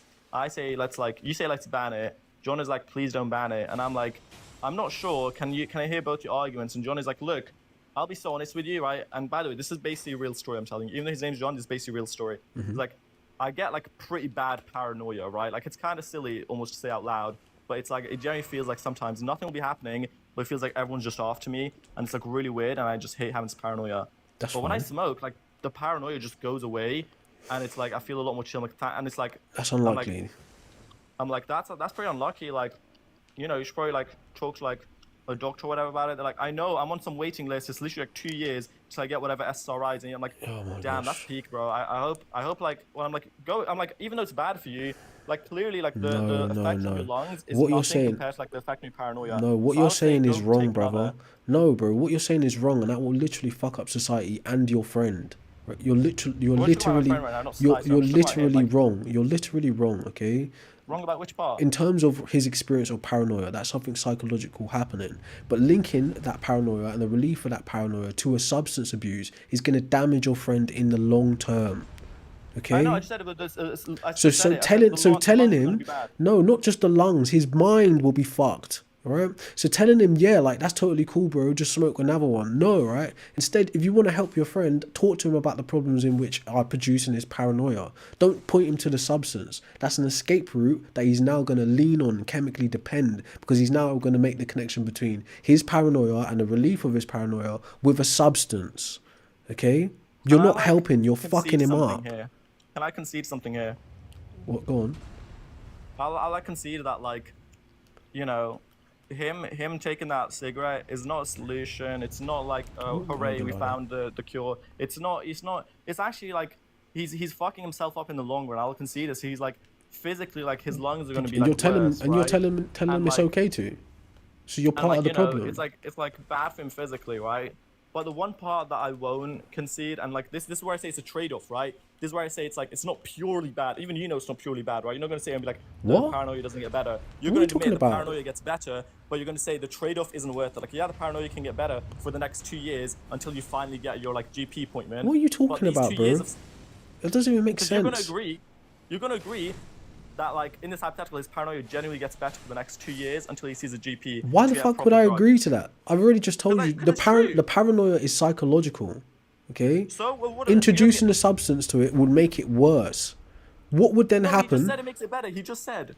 Bruv, I'm telling you that's not how it works, right? Forget the hypothetical. You're talking about No, people's he just real. said it makes it better. Do you not trust him? No, I don't. You're talking about real people's lives and real effects. Someone listening would take that as a fact, and it's not a fucking fact. It will make your I didn't life say it's a fact. worse. I said it's a real Right. story. I said John is a real Right. guy. I Yes, swear, bro. yes. Right, cool. Like I'm saying to you, that's incorrect. That's not how it works psychologically. It would make John worse off in the long run. So you think he's lying, basically? What would happen? What would So happen? not long run, like you Listen. agree in the short run, it makes it better. In the short run too, what would happen? John's paranoia, which is a psychological thing, would now be linked to the substance. Now John would start to believe, he would actually believe and build his worldview around the fact that when I'm feeling paranoid and I take this substance, I stop feeling paranoid. Do you know what would happen when John can't get his hands on that substance? He'd get more of it. He'd be worse off, wouldn't he? Okay, sure, yeah, sure, Right? yeah. So John Yeah. shouldn't link his psychological experience to a chemical dependency in any point, at any point. Right? It would be worse. can I say something? You know, like do you think it's like good that I'm taking ADHD meds? Do you think it's probably good? Yes, to an extent, yes. I'm glad to an extent because it shows you're aware there's like trade-offs, right? To an extent, I don't know Yeah. all the ins and outs of it. No, I don't. Yeah, that's fine. Obviously, I didn't expect you to know ins and outs. I didn't know it until like I obviously got it myself. Okay. Sorry if I But cut what's out the for a point? second. Anyways, so the point is like there's like trade-offs, right? And it's not all great, but you agree it's good. And the reason is, right? I'll tell you the bad parts. I'll probably tell you didn't know why this. I I'll tell think you it's myself good right if now. you want to know. I'm assuming it's because. Actually, go ahead. I want to know. Yeah, let's hear it. I think it's good because the diagnosis is there. The actual people are actually paying attention to the unique struggle of neurodivergence. But in terms of chemical dependency, I don't necessarily think that's good either. But if it is a short-term fix on the way to figuring out what is actually behind this neurodivergency, then sure. All right, that's why I think Well, it's good. we kind of know what. I mean, I'll tell you now. Like the way they're prescribed is their lifetime. They're not like a short-term thing. Right, I think that's unfortunate, but I still, in a medicinal setting, I think it's more respectable than a recreational drug. Yeah. But I agree with you. It's very unfortunate. I wish like no one had it, and I wish no one needed it. But it's just like if you do have it, and I'll tell you now, like everyone's ADHD is different. Everyone's life is different. But me personally, whenever someone asks me, all I can tell them is this is my truth. I'm not going to speak for everyone. This is my truth. ADHD is genuinely disability. Like it's bad, bro. Well, yeah, it's I know. really bad. It's a type Right, of and, like, neurodivergence. I know. Yeah. I'm not going to speak for everyone. But just for me, I'd call it an actual like disability, and it's actually so. When the doctors tell me here are the side effects, and I'll listen to you now, some of them, right? One of them is appetite suppression. If you were to eat lunch with me after a long day of work, right, I would eat like tiny amounts. You look at me like, what is wrong with me? I'm like, I've got appetite suppression from meds, right? Another one is like, to be fair, some of these get better when you take them more. Like they're only bad for the first week. One of the ones I felt for about just a week was like some anxiety, but that's gone better. Let me think. What else is there? There is. You know, I could get into it. It's complex. My point is, there's a few side effects here and there that's not great, and people might think it's not worth it. But I definitely know it's worth it. I can't explain to them my life with and without it. Yeah. But, like, I know, and my therapist and my like psychiatrist, they know it's worth it too because they've studied this for years in like university, right? Fine, but So, like, but just The to whole be point I'm clear, making it, the way I'm it's trying not to link analogous. it to the paranoia guy, right? Is that No. in the same way you can look at the paranoia guy and be like, wait. We definitely fix paranoia. Do you know why it's wrong? That's like super bad. No, but bro. we also look at No. the downside of the cigarettes. Like, wait, that's also bad. It's not And, like, analogous. is it worth it or not? It's not analogous. This is what I'm trying to say to you. You are To me, getting it's perfectly analogous. no. I don't You've see been what you have been to a doctor. You've been diagnosed with ADHD. You've seen specialists, and they've prescribed you something in a medical setting. Right? John hasn't done any of that process. He's self-medicating with a recreational drug that is literally known to kill people. It's not analogous. Okay, no, you win. Actually, I take that back. It's not analogous. I can see that. That's fair play. It's not the same. It's not even fucking close. Excuse my French, but it's kind of annoying. Yeah, but it's just like you know how some people make that. Oh gosh. You know, people talk about the law. The law is not like the same as morality. Like, oh, what if you're like a pregnant mother and you have like children of 3 and you steal nappies? Like, that's okay, right? In like that way. Law like, is built like, on morality. Law is No, literally they try to, but it's not always perfect, though, is it? right. But morality is not objective, so law isn't objective. Okay? Yeah, Or exactly. So the interpretation of law is not objective. No, I'm glad we agree on that. So it's just like even though it's not been given to him in the correct setting of like, oh, a doctor's diagnosed him and given it to him, it's just like. Listen, this like, isn't like, this you isn't know a what it hill is? you I'll want to tell die I'll on, tell you bro. this. I'm telling you, this isn't You a would hill feel you want bad. to die on. Okay, I'll end the debate with this, right? Because I actually should probably go soon. But I'll end it with like this part. In my head, this is the way I see it. If John dies in the next 2 years from anything smoking related, I will sit there and be like, damn, I wish I hadn't told him not to take that. I feel Bro, like what are you talking slightly about? responsible for telling him to take another cigarette, and I'd feel bad. But if in the next 2 years you should feel- John killed himself, No, you should feel bad. be like, you should wait, feel no, let me bad finish, that, let me that you're finish, helping finish. kill 8 No, million let me people a finish, year. Let me finish. That's what you should feel But if bad next about. 2 years John kills himself because of paranoia-related reasons, or does something horrible because paranoia-related, I'll be like, wow, that was actually your fault for telling Your him not to whole take it. argument is terrible, right? To say that is No, that's dumb. just- It I'm is just saying dumb that's and it's psychiatry. disingenuous, bro, because we've already established that his paranoia is independent of the substance. Okay? So it's disingenuous to say that. What? All right. You don't think it gets listen, it without the substance? You don't think it's paranoia without the listen. All right, substance? we're gonna end this conversation here, right? But I agree, I have I'll to go leave it anyways, to be here. fair. Think about this, I have to okay? go anyways. If someone said to you there are two buttons, one button saves 8 million people You keep a forgetting year. the part it feels good. You always like Listen, bro. intentionally ignore that part Listen, where it feels good. bro. You just say, "Oh, harm Listen, yourself or not bro. harm yourself." Yeah, Bring up the part yeah. where it Cool, solves cool, paranoia. cool. Yeah, Bring cool, up that cool. part, and then it's a If real someone said analogy. to you, there are two buttons, one button saves 8 million people a year, and the other button kills 8 million people a year, which one do you want to press? Wait, oh, you know what sucks? I agree. Definitely. Which save 8 one million. do Oh, you know want to press? what? The one that saves 8 million. All right then, let's end it there. Okay. Wait, there's one part. Wait, this isn't even an argument. This is an agreement. This is literally. Wait, this is not a debate. Bye. Right. Real, come up here, bro. What's up, Wilder? You're always saying, bro, you good? I'm good, bro. How are you? Yeah, I'm not too bad, man. I think this is like the first time we've had to be spoke. It is. It is. I must say, I didn't expect that voice. You know what? It gets people, you know. How you doing, though? It is. No, I'm blessed. I've been listening in the entire time. It's been an interesting conversation, I'll say that. Yeah, it's a dodgy one, isn't it? Yeah, no, I mean, personally myself, I'm a libertarian, right? What does that mean? So I believe people have certain civil liberties. They should have freedoms to act within, you know, their own. Of course, according to the law, they should be able to act freely and do unto themselves as they wish. To an extent, of course. I don't really mean that in the way of causing themselves harm via, you know, substances or whatever. You know, I've heard you talk to this guy about smoking or whatever, and there's so many points that I agree with you with, and his points completely lackluster, to be honest. Of course, we've talked about the whole our government introducing that cut-off point for people who are going to start smoking now. That's great. I believe that's absolutely phenomenal. Great harm reduction, long run, probably the best thing they could do for society, especially considering the past 70 or 80 years of coercion by big tobacco into getting people to fall victim to their marketing strategies. That guy making that point about paranoia or whatever, he definitely was very emotional in that, not seeing the bigger picture, or like you said, chemical dependence in relation to psychological issues. It's not the best. I mean, it's not good at all remotely. Yeah, it's not ideal, to say the least. No, it's not.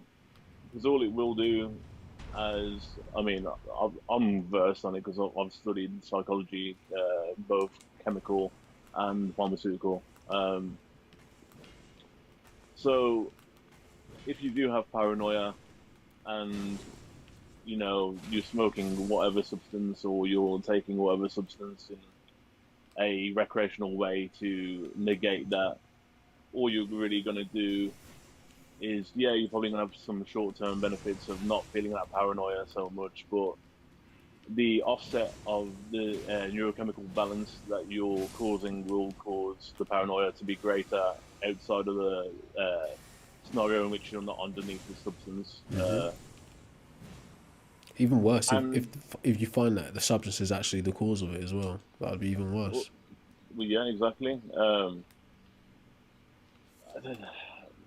There's a whole lot of things, you know, as a people, we're generally not great at taking care of ourselves. True. And I guess it falls, I mean, specifically in that guy's case with his little analogy talking about his friend. His friend could benefit from going to therapy more than trying to seek out, you know, simple relief. Likely, yeah. As hard as it is to access therapy. It is, yeah. I mean, I don't know if you're at all, you know, versed on how it is here, but it's actually kind of ridiculous. You're talking about going to the NHS, seeing your GP. Heard it's pretty damn then hard. it is, yeah. You're part of like a year and a half 2-year waiting list, Rotted. and that's not even that's normally a third party like consultant you'll go to. You won't even go to the NHS for it. Yeah, that's not good. It's not, no. But personally myself, you know, I drink, I smoke, vape, all that. Mhm. Again, completely subjective. For me personally, it's, you know, I've quit several things and several vices several times over, and I've gone back to it. Yeah, and I could stop if I wanted to, but Ooh, realistically, I don't want to. ooh. That's slippery slope, that Yeah, one, I say. I Ooh. know it is. I know it is. I mean, personally, I know for myself I can because I have done it. You know what I mean? And I don't know. Some people talk about the whole it latches onto them, brings them back in, that sort of stuff. I don't feel that. I don't. I mean, I've quit. I've thought about it. You know, I've been like, oh, maybe I do actually kind of want one, and I'll go for ahead and do that. Yeah, I get it. It's a bit of a counteractive. It's counteractive to the own argument I'm making, but oh no, personally speaking, I feel like I've had a lock on certain things that I've been doing. I mean, for example, drinking. We was talking about drinking earlier. So I want to say, you But know, what? But that being said, your personal experience is your personal experience. But what is your yeah, ideal experience? What would it be? for myself or for society as a whole. Just you in general. I mean, everyone wants a clean bill of health, don't they? No doubt. Ideally, oh no, every now and then I think it's all right for a person to seek out a means to feel good, but not to the extent of where they're causing themselves prolonged lung-run harm. Do you ever Uh, wonder why you associate substance abuse with feeling good, or where the oh idea no, came from?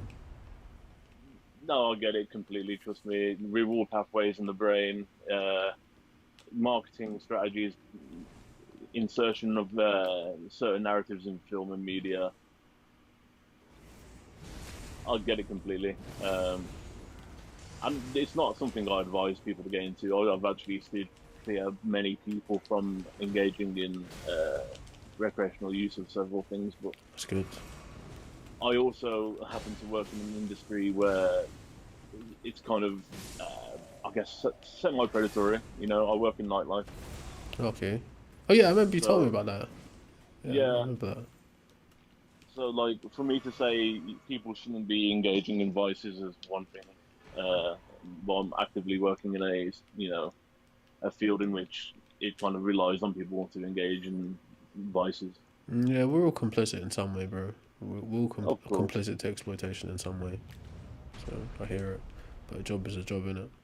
yeah. I mean, everyone's got to get their bread somehow. Hard enough as it is in today's age. True. But hey, But man,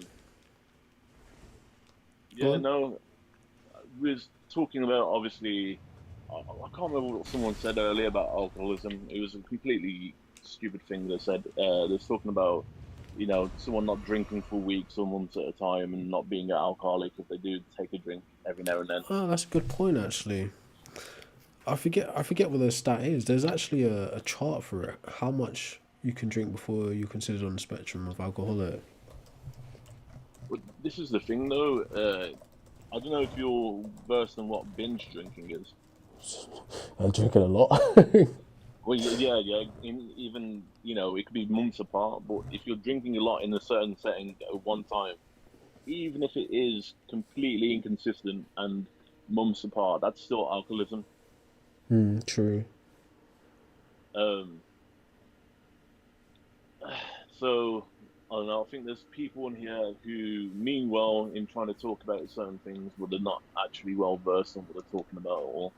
Which is the standard, of course. I mean, that happens everywhere you talk about anything. I'm no different, to be fair. But neither am I really. But I don't know. I guess we can only do the best with what we do know about. But Sorry, bro. I'm just literally just trying to find out. So it's 4 or more drinks on any day, or 8 or more per week. And for men, 5 or more drinks on any day, or 15 or more per any week. That's like a standard.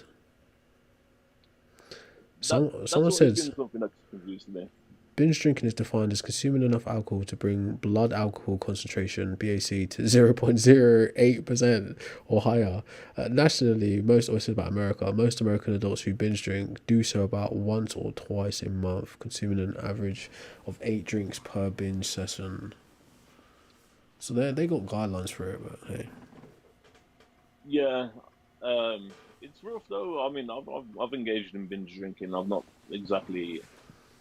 I wouldn't consider myself a alcoholic, even though it's alcoholic behavior, adjacent behavior. Hmm.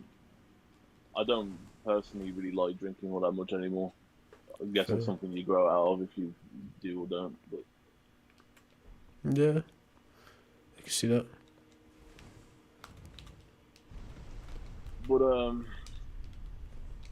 In terms of harm reduction strategies that they're coming out with now, in terms of cutting down the age of the legal age of purchase for nicotine-related products. That's great. I'm a fan of that. Yeah, same. The bumping it up every year is a genius idea. Only problem is, like, to be quite frank, if we end up getting reform in, they're gonna scrap it. Just because, like, Nigel Farage is a psychopath, especially around tobacco and alcohol. He's already made that quite clear. Oh, he's a fucking fraud in general, to be honest.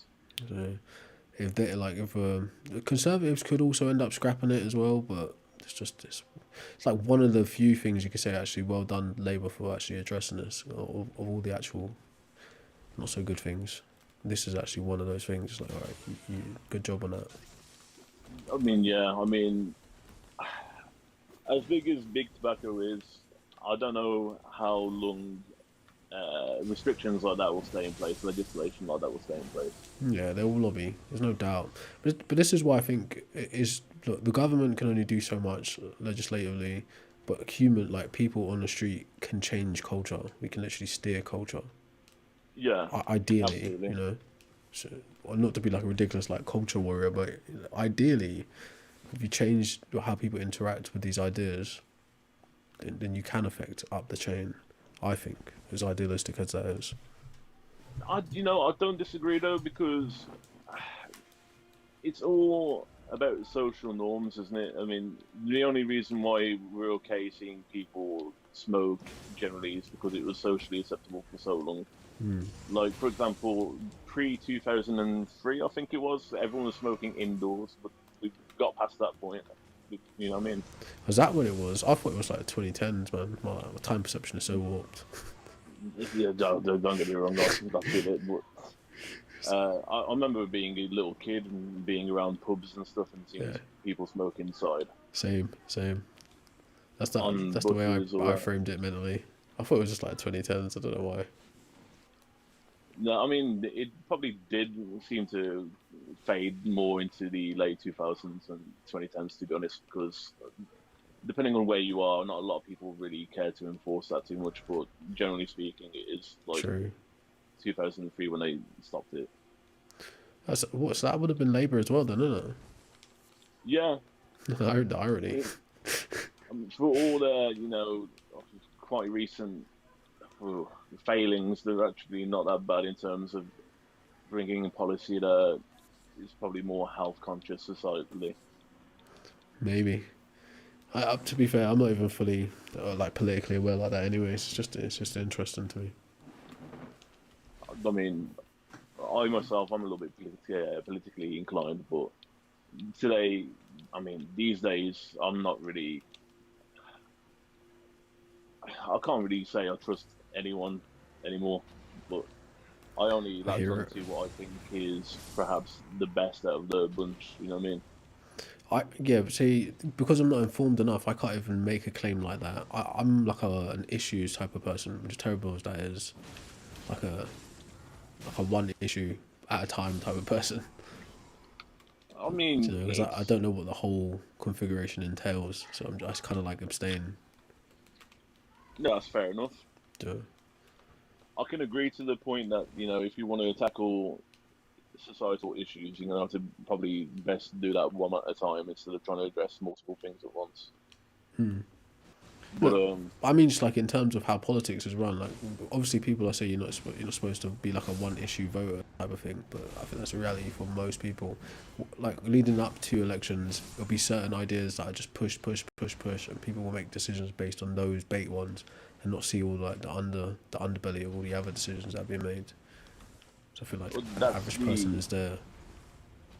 that's the trick the establishment likes to play, though, isn't it? They like to highlight big issues in one go just to swing election turnout and how votes go. Yeah, legit. Cormac, yeah, just hang tight, bro. You can come up in a minute. Just stay on the request. How do you feel about the green pie? Don't know enough about it yet, I do like put it this way, I feel like I don't know, maybe it's just like the contrarian in me, but I feel a bit of ick the way people just pivoted to Zach Polanski in the last 2 years, kind of not even 2 years, like year and a half. It's a bit I felt a bit disingenuous. I can agree with that. I mean, for me personally, having kept up, I mean, a little bit at least with the Green Party and a lot of what Zach Polanski's been saying lately. I mean, he's been talking a whole lot more about decriminalization of substances, not in the methodology of making it acceptable for people to engage in those substances and the use of them, but more so not to penalize people where instead they could be getting some kind of help. Yeah. Yeah. Yeah, I would agree with that. Like, look, I don't want to see people unnecessarily criminalized either, but I don't want to see like people get effed up societal outcomes because of it.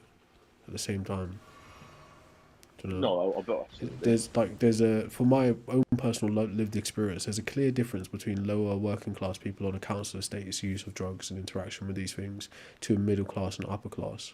The middle class would love to have it decriminalised to an extent so they can fit it into their nice little neat way of living. But on the lower working class type of a viewpoint, there's so much real shit that comes with it that it's just you can't turn it. It's not like Timmy's just having a joint at the pub kind of thing. It's not as simple as that. It's kind of dark, So I think no, of course. I think that plays into it as well. When people, no disrespect, but when people tend to make the argument of decriminalising these kind of substances, they're usually coming from that like middle class type of place. I can see that. I can agree with that. That's kind of my opinion, though. Not to say like poor, low working class people aren't on decriminalising it, also because they're the majority who are using it.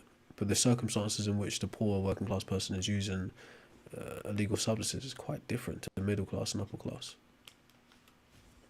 Well, I'm lower middle. But yeah, for me personally, my entire viewpoint on the decriminalisation stuff, at least, is, I mean, kind of economical in terms of the overcrowding of prisons that we have right now. I mean, we're seeing people who do far more serious crimes getting out with less time than drug dealers do. Yeah, I've heard that still. Which I think is incredibly, it's a failing of the law system completely.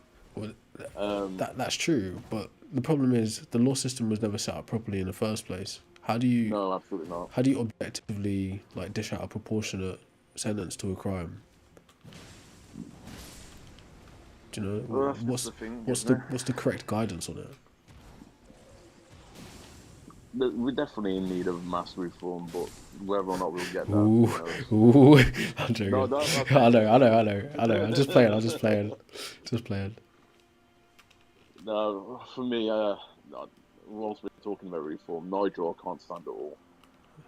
You got all these diehards who think he's the truth and the way and stuff, but the whole man's his convictions are based on whoever's paying him at the time. So didn't he come up in finance? I'm not really sure of his whole background, but I know of his career as far as it's been, in the past 10 years. From UKIP to being aligned with Tommy Robinson to being aligned with Brexit and now reform. at the hands of many different financiers and people behind him. Did you just get given £5 million or something like that the other day? Yeah, I think so. Mental. But like, I think the one thing that's more telling about Nigel more than anything is if you look at his attendance in Parliament, right? So you'll see. I think, rest in peace. What's his name? Henry Novak. But if you look prior to that whole situation emerging, he missed 77 votes. On what? Just 77 like any, votes just in general Parliament. issues. Yeah, like in terms of sitting down in Parliament, attending parliamentary meetings and stuff like that, he missed 77 votes. Okay. As someone who, wants to say they represent the people, and being, present in terms of the issues in this country, to miss 77 major political votes and parliamentary votes, and it's just ridiculous. I hear you still. I think like a little bit of conspiracy theory here, but I think how Nigel's been playing out politically is just like a temporary. Right, so I think both Nigel and Kemi Badenoch are used as deterrents for the Conservative Party currently. So the people who are basically more conservatively inclined won't actually join directly up with the Conservative Party, so go through routes like Reform. But Reform is just there to like basically capture all of those people, like the more extreme elements, and convert them to like more moderate conservatives. And once the cycle where Kemi Badenoch's deterring people from voting for Conservatives is done, and they change the leadership, Nigel's party will just join back into the Conservative Party, ideally. I think that's probably the strategy. Well, I mean, there's new fringe elements that are coming out now. I mean, for example, Restore Britain. I don't know if you've heard of them. Yeah. That's another fallout that's coming out from them. Yeah, it's a type of cannibalization, but I think that's part of the same strategy. I could see it. I mean, for example, culturally we swing quite a lot heavily in terms of political alignment. I mean, look at how for about how long was it? 8 years of Conservatives we had in the mid 2010s. To go from a Labour government straight to a Conservative under David Cameron and then back again. This country is a mess. It's too politically decisive in terms of. I mean, we know that for a fact. Yeah, fair. The one thing that's lacking in this country is a strong middle ground. You know what I mean? Is that ever going to be possible though? Like, because if the lines are that blurred already of what's left and what's right, is the middle even a possibility? I mean, the way how our media is, it kind of seems a little bit hopeless. What would the middle party be though? I mean, if you want to look at who's existing, I mean, there's not really a pure centrist party that we have at the moment.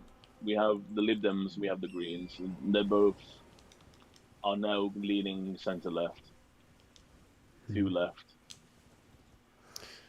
I don't know. Again, I'm not studied enough to know like what the systems represent or what the configurations actually represent. So I don't really know on that level. I mean, I think the last time I heard anything remotely promising about, I guess, leadership that looks more at the issues that concern people, a little bit more, take a lot more of a interest in the issues that concern the average man. The most recent person that spoke about anything like that would be Jeremy Corbyn or Zara Sultana. Yeah, there was some encouragement there, like we'll say like early last year or mid, with the whole your party thing. Yeah. Then that's kind of fizzled out. From the last I heard, them two were starting to butt heads a little bit over how they wanted to, address policy and membership and stuff like that, and so it seems like that's fallen apart. Yeah, they were like probably they probably weren't gonna allow it to get off the ground anyways. To be honest, it's like some people said it was just literally there to split votes from Labour, in the same way that Restore's there to split votes from Reform, and Reform's there to split votes from Conservatives. That's very simplified though, from my point of view. Like again, I don't know. Do you know? I mean, I could see. I mean, as far as Jeremy Corbyn goes, I see him as being an idealist. You know, he's always. I've looked at his track record. He has the history of someone who tries to stand on the right side of history at any given point in time that he's, you know, aware of an issue. Mm. I think we were kind of robbed of him, to be honest. You reckon? Yeah, I'm not going to say outright absolutely that he would have been the best thing we could have had, but I feel like the media portrayal of him during that election cycle was absolutely abhorrent. 2019, don't know, or like COVID Yeah, cycle. 2019, yeah. You see, I was like completely politically oblivious about that time. I had no idea. I still don't really have an idea, but like just I had no idea, you know. I mean, I don't know how much. I mean, you said you wasn't aware or politically inclined at the time, but a brief summary of what the media was trying to say back then, right? Based on a little bit of context, I'll give you from how Jeremy Corbyn stood in terms of some issues. So, the whole IRA thing, right? To what? Northern Ireland, okay. Ireland being Yeah. completely divided. The way how Jeremy Corbyn tries to address issues is by sitting down with both sides of the issue, right? And that means he addresses them both openly, and, you know, I guess he tries to embrace both sides before he stands on either one, or he stands with both in order to try and reach a middle ground with both. Okay. So it's kind of like a peacemaker type of dude. Yeah, and through his association with the IRA, right, and him being friendly and having a friendly attitude towards them rather than outrightly condemning them or, you know, trying to say that they're definitively in the wrong. That was hijacked by the media, and he was called a tea sympathizer. I see. And that was the demonization of him that really took root whilst he was trying to, you know, get through in that election cycle. What year was that? Was that like 80s or further? What was that, sorry? Was that like the 80s? When was that? So about the 70s and 80s was when the whole Northern Ireland conflict was going on. But it was 2019 when he was running for that election. Oh, they did it then. Oh, my bad. Bruh, that's mental. They brought it up then. Yeah, I mean, they try and say all sorts about him. I mean, I don't know if you remember when Labour had that whole anti-Semite issue. I heard bits about that, yeah. Yeah, that was another thing, but again, they forget to see the duality of Jeremy Corbyn, who, at the time, you know, during the 60s when Jewish communities in London was under attack, he marched with the Jewish communities. You know what I mean? Mm. He always, like, I guess the word isn't placate because he genuinely, addresses both sides of a conflict. He goes in there, is open to having a conversation and a sit down with them and trying to bring both together. But I guess the media, as they do, they tend to look at one given part of that and make that out to be an outright evil. It's just a scam, I think. The way I've really got serious distrust of media in our country already, but yeah, I can see it. This is the reason why I don't, you know, I mean, I don't take any given source at face value. I will look at multiple sources before coming to a conclusion independently, which ideally, I think everyone should do. Ideally, yeah. You need to be able to critically think, and I think that's something that's lost on most people. It's a skill, bro. It's not easy. So shit. You got rugged. Hey? You're not wrong at all. Yeah, it's a skill, bro. It's not easy.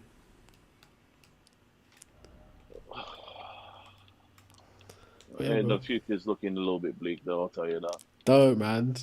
Don't. Don't. But look, man. We'll end it there for now, bro. Absolutely, my friend. Alright. I appreciate you, Wilder. Nice hearing your voice, man. Big up to Hey. you. It's been a pleasure, my friend. There we go. That was like half an hour, right? That actually went pretty damn quick. I mean, to be honest, I haven't been clocking the time like that because I've been, like yourself, playing a game in the background as well. Yeah, I can hear the sticks. I Alright. thought I might have been getting away with that. No worries. Alright, though. Nice speaking to you, bro. Take it easy. Likewise, brother, have a good one. Later. Cormac's gone. I was going to bring him up, but I think he's gone. Anyways. I can't say I'll be back on today. Probably won't be. But we did have some interesting conversations. I'll do, like, an open debate on other days of the week, maybe. So this did kind of end up, like, the first conversation was about God, the second conversation was about banning cigarettes, so it's kind of the same. It's more of the same, really. So, yeah, like, we'll do an open topic and hopefully someone brings something, like, not necessarily contentious, but something that I can actually have a standpoint on, you know. But that being said, thanks for tuning in, folks. We're going to end it here. It's a shame, Cormac. It's a damn shame. Thanks for those of you still watching, but I'll see you later.